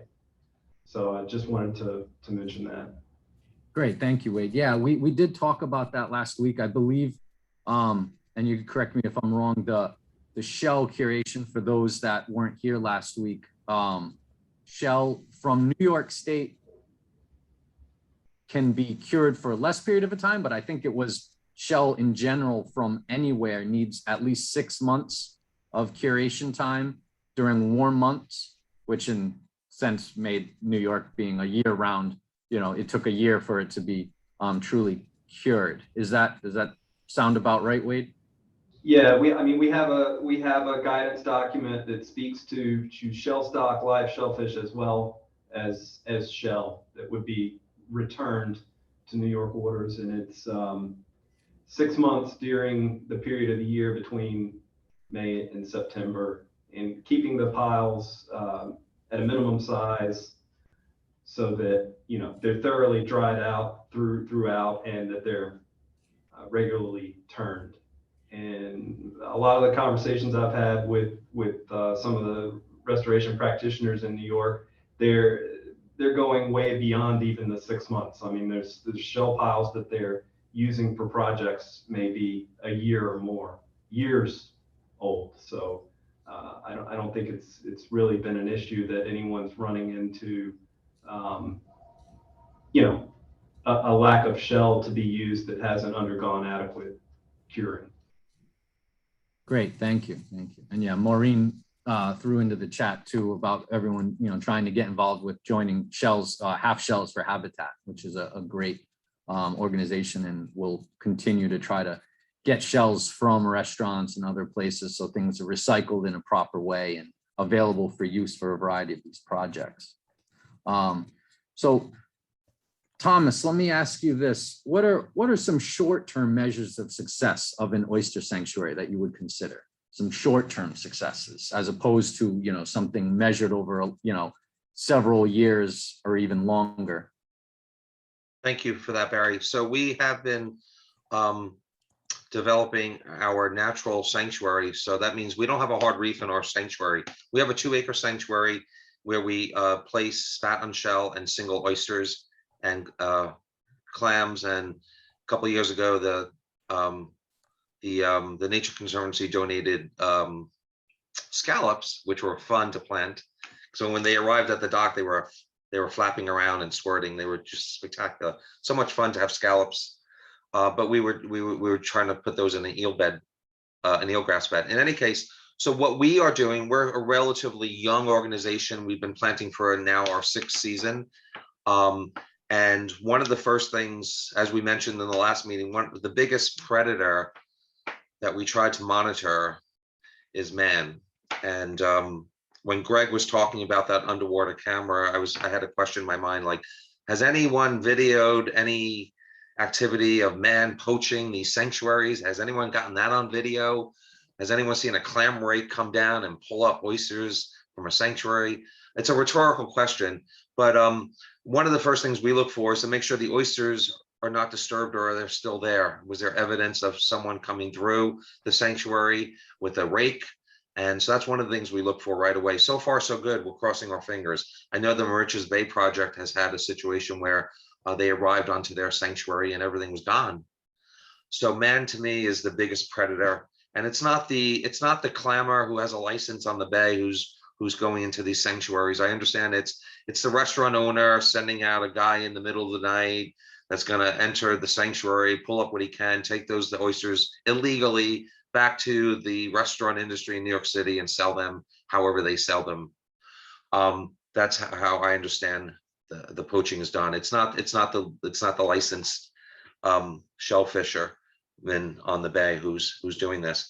But one of the other things that we look for right away is we look for predation. We want to know what type of predation is happening in real time. And as I mentioned earlier, it's mostly in our case, and I think Shinnecock, the restoration efforts, I think Mike has mentioned that their largest predator is also the crabs that are meandering around the bay bottom. And to us, that's okay because crabs need to eat. And if the crabs are happy, the fish above them are happier. So it's all part of ecosystem and habitat restoration. So those are the things. And then we look for survival rate. We collect, survival rate and growth rate. So our data collection, which we file with the town, the National Seashore, and with the DEC, basically records growth rate and survival rate on an annual basis. We have not set up cameras yet. And that's why I asked what the price was of that state-of-the-art camera, the one made out of titanium that Gregg recommended. So we are now, we do have a co-director on our board who is versed in data collection. So now we have a specialist involved who's going to help us do better at data collection, which would include getting some cameras set up both above water for the man predator and below water for the natural predators. And by the way, Barry or Michael, I think it was Barry or Gregg, someone suggested that it was Gregg, someone suggested that we get the community involved to oversee our efforts in a security purpose. And we happen to have someone who lives on the shoreline opposite our sanctuary who wants to be deputized. She wants a shotgun and she is willing to chase anyone off our reef that should not be there. In fact, she sent us a picture the other day of a clam boat that she thought was on the sanctuary, but he was outside the sanctuary. So it's nice to have that person involved overseeing our sanctuary. But we're just collecting what we can right now as far as data and filing it and sending it off to the authorities. And we're going to gear up this next year or two and try to increase our data collection and check for parasites and other types of data collections. Great, thank you, Thomas. Mike, do you have anything to add about a short-term measure of success? Is there something that's you guys look for in maybe the first or second year that is something that you would be able to kind of see as or measure as a success?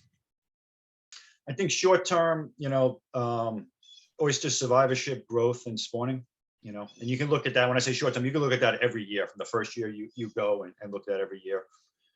I think what I'll call more medium term might be something like recruitment, changes in recruitment or population in the bay. You know, it's something you would measure every year, but you might not see an effect or don't expect to see anything right away. And then long term, these ecosystem level changes in terms of water quality, you know, that is going to be a much longer term effort. So, you know, first you need your spawner sanctuary to survive and grow.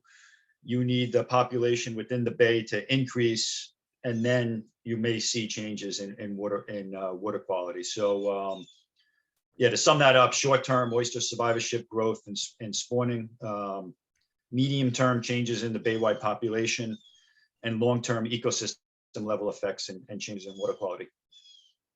Great, thank you.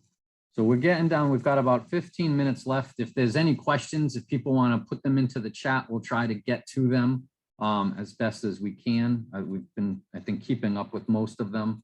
I want to give everyone a chance to kind of wrap up, give a summary of their thoughts, but maybe we'll ask one more question. Once the restoration project has been established, right? You've started adding shellfish to your reef. Is there any particular methodology that you might use to enhance this? Or are you just continuing to be adding in the same way that you started? So by adding more loose oyster or spat on shell, I think as Thomas had described in what they do. Gregg, maybe we'll start with you if you just kind of want to touch upon that. Yeah, I would say, yeah, add it could totally confound your results by adding new cohorts, but if your measurements are good, you know what sizes things were.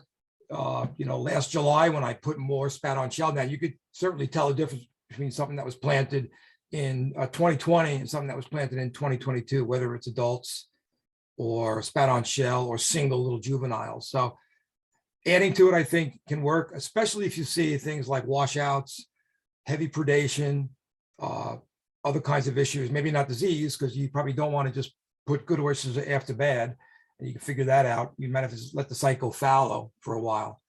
But I would just definitely say add to it.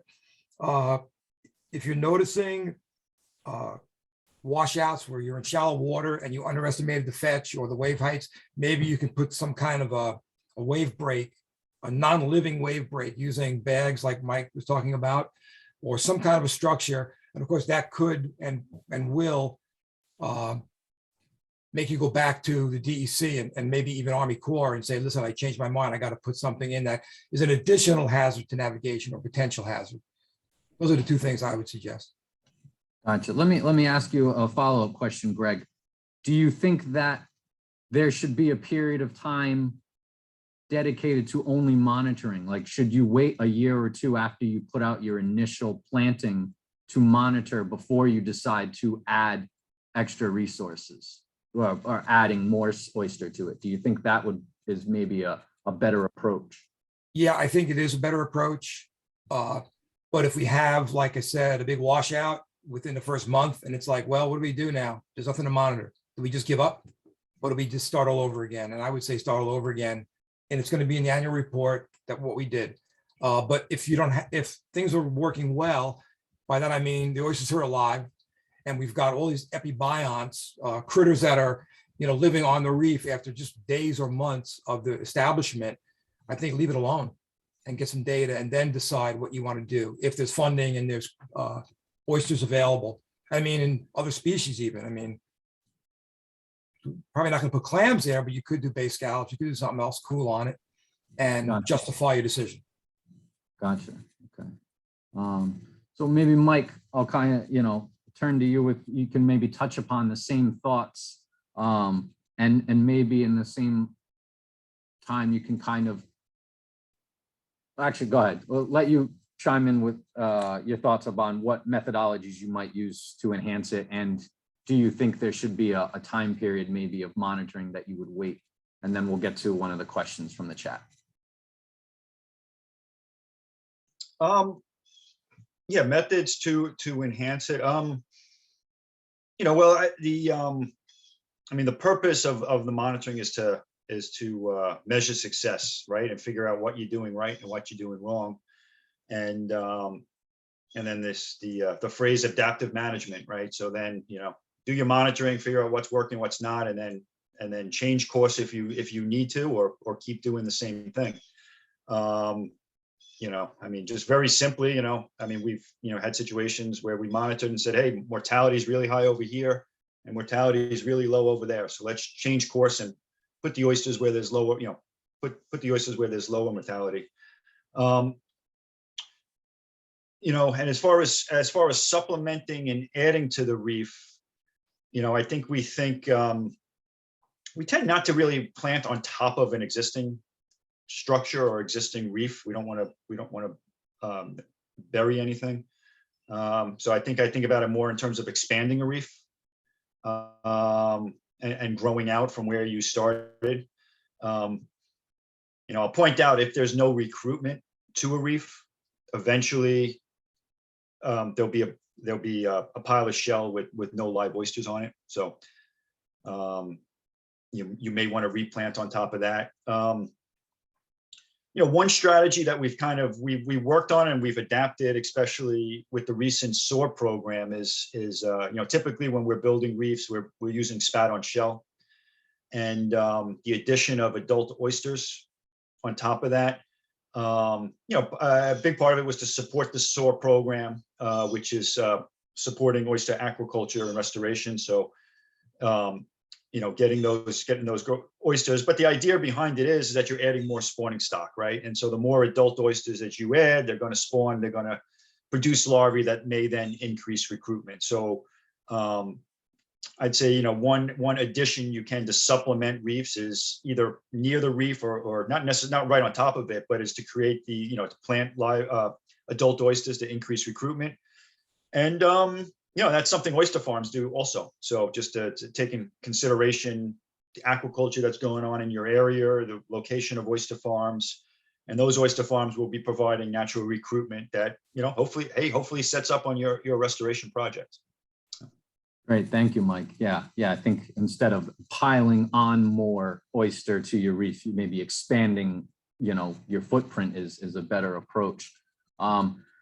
Gregg, maybe I'll ask you this question and then I'll give you the opportunity to kind of wrap up, give your last bit of thoughts. But if you could respond to this, what do you think the initial spacing of spat on shell clusters for a pilot reef?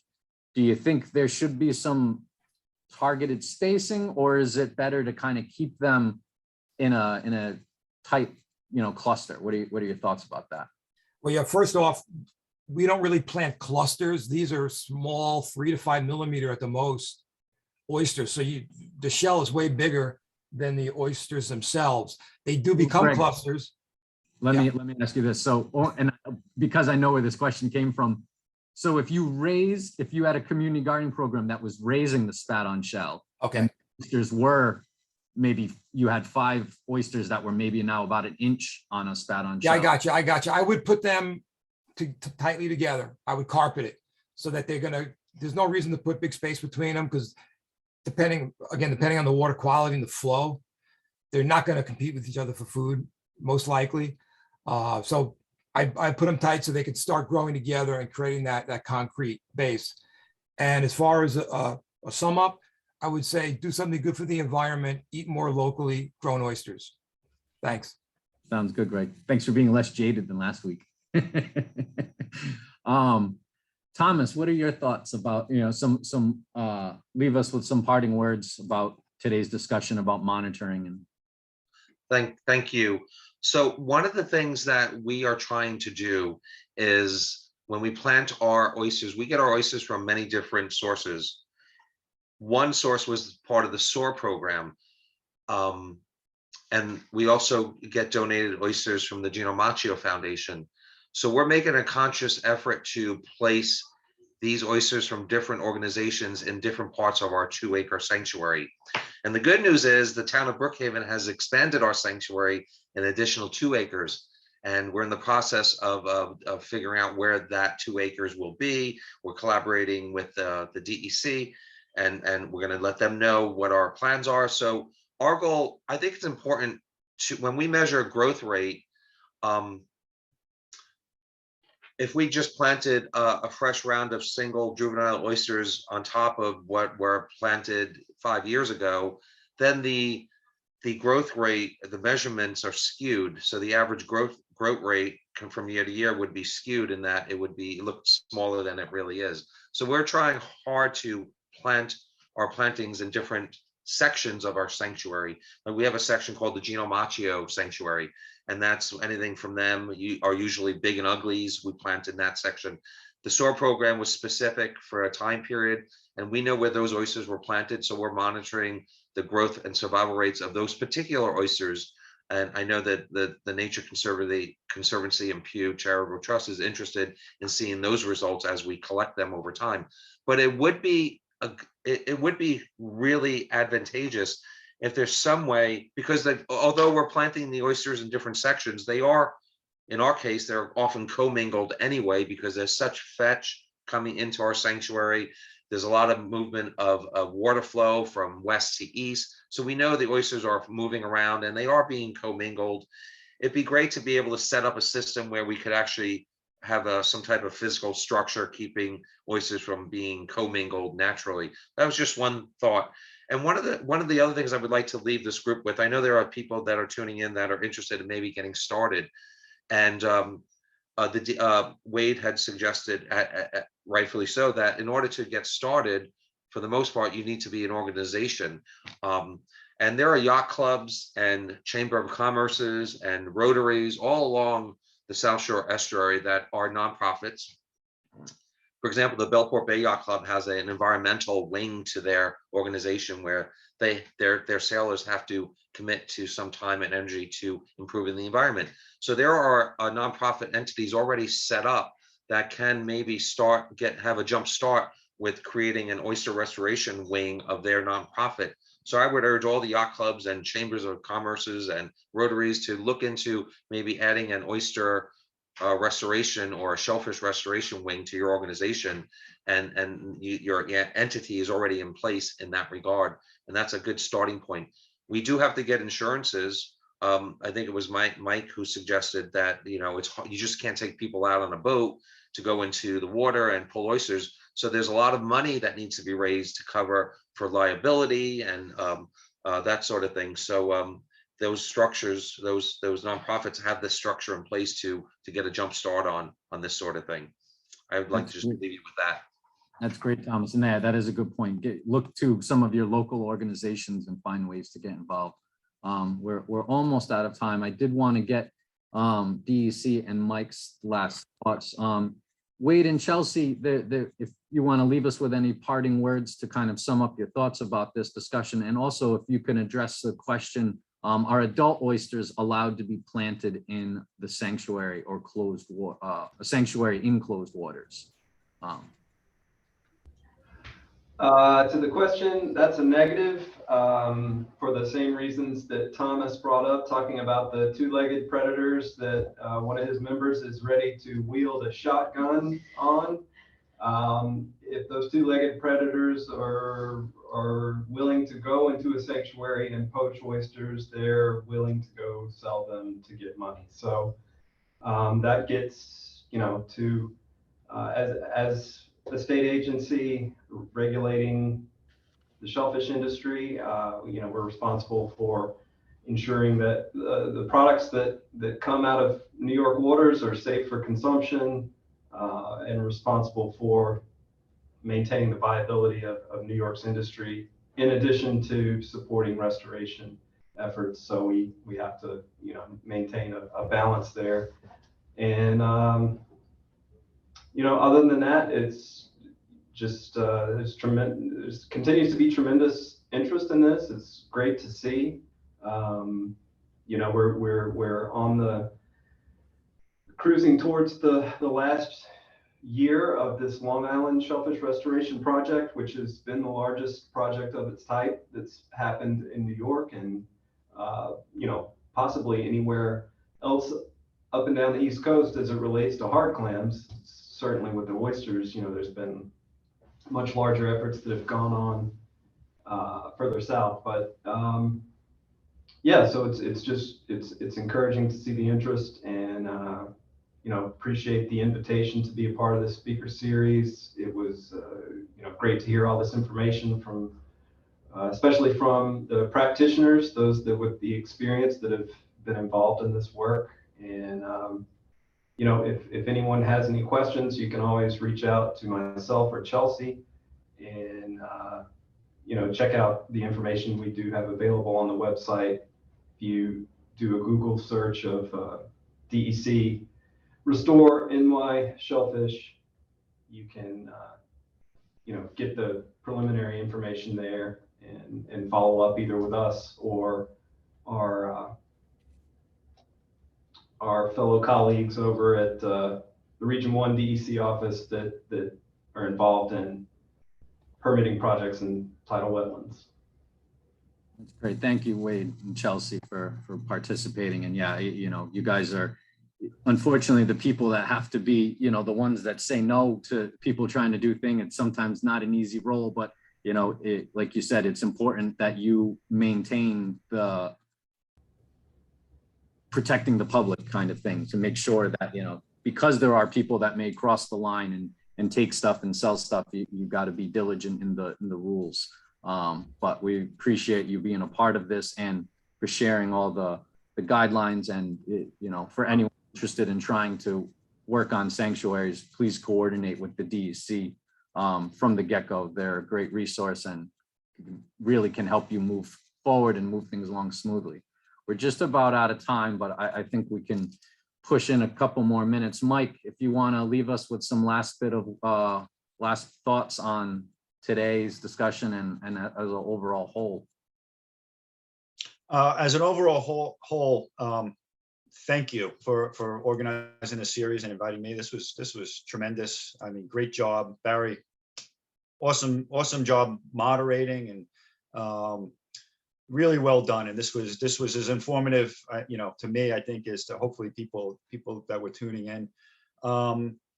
Just final thoughts as far as monitoring goes, and this particular session, monitoring, any legitimate, serious restoration project, monitoring is an essential part of it. I mean, you have to have a monitoring component.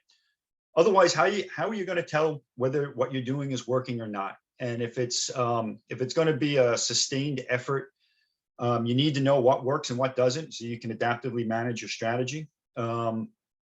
If it's something you want to continue and look forward to, you're not going to get funding, you're not going to get permits if you can't show what you already did. So monitoring is a essential part. It also provides information that other projects can use and other restorers. So each one of us, the information that we collect on our projects hopefully will hopefully help the others and help others in the future trying to do this. So yeah, monitoring is an essential part of restoration. And I'll leave it at that. And again, thank you all for this wonderful series. Thank you. That's great, Mike. Thank you very much. And thank you, Thomas and Gregg and Wade and Chelsea and Robin for, letting me be a part of this. I mean, echo what Mike said. I think we all definitely learned a lot from each other, let alone everyone that got to listen in. And hopefully we provided enough information and got maybe people some interest in trying to start and create some, maybe more of these new projects, and gave them the guidance that was needed, or at least a better starting place. So with that, I'll say thank you to everyone, and I'll turn it back over to Robin. Well, thank you, Barry, and thank you so much. I have to second it. This whole series has been very informative to us here at Save the Great South Bay as we look to create our oyster sanctuary right in the central Great South Bay. The information that has been shared has been tremendous and really phenomenal. So I want to say thank you to our panelists, the guys from DEC, Chelsea and Wade. Thank you so much for joining us and providing your perspectives. Michael, Gregg, and Thomas, thanks for being here all 3 weeks and sharing all your knowledge and experience with us. I think the conversation led by Barry should continue. One of the things that we're looking to do to keep the conversation going is have an in-person get-together in April, May. We'll work out the details on that and get the information out to everybody. But conversation is the way things happen and the way we can not operate in silos, but actually synergize our efforts and learn from each other's good experiences, bad experiences, and everything in between. So with that, I'd like to also, of course, thank our sponsors for making this program possible. That is Lessing's Hospitality Group, Blue Point Brewery, and Winters Brothers Waste Services. This session was recorded, as were the previous two, and it will be uploaded to our YouTube channel and then shared via a link on the email. We will also be creating a shared Google Drive where we'll put in all of the background resources. We'll put a doc with all the links that have been shared throughout these 3 sessions, as well as the DEC's guidelines, which are extremely helpful. Even if they're 10 years old and there need to be or will be updated along the way, they provide a great base for anybody looking to start a project. And so with that, again, thanks everybody for participating, and we'll be in touch soon. I look forward to meeting everybody in person next time. Thank you.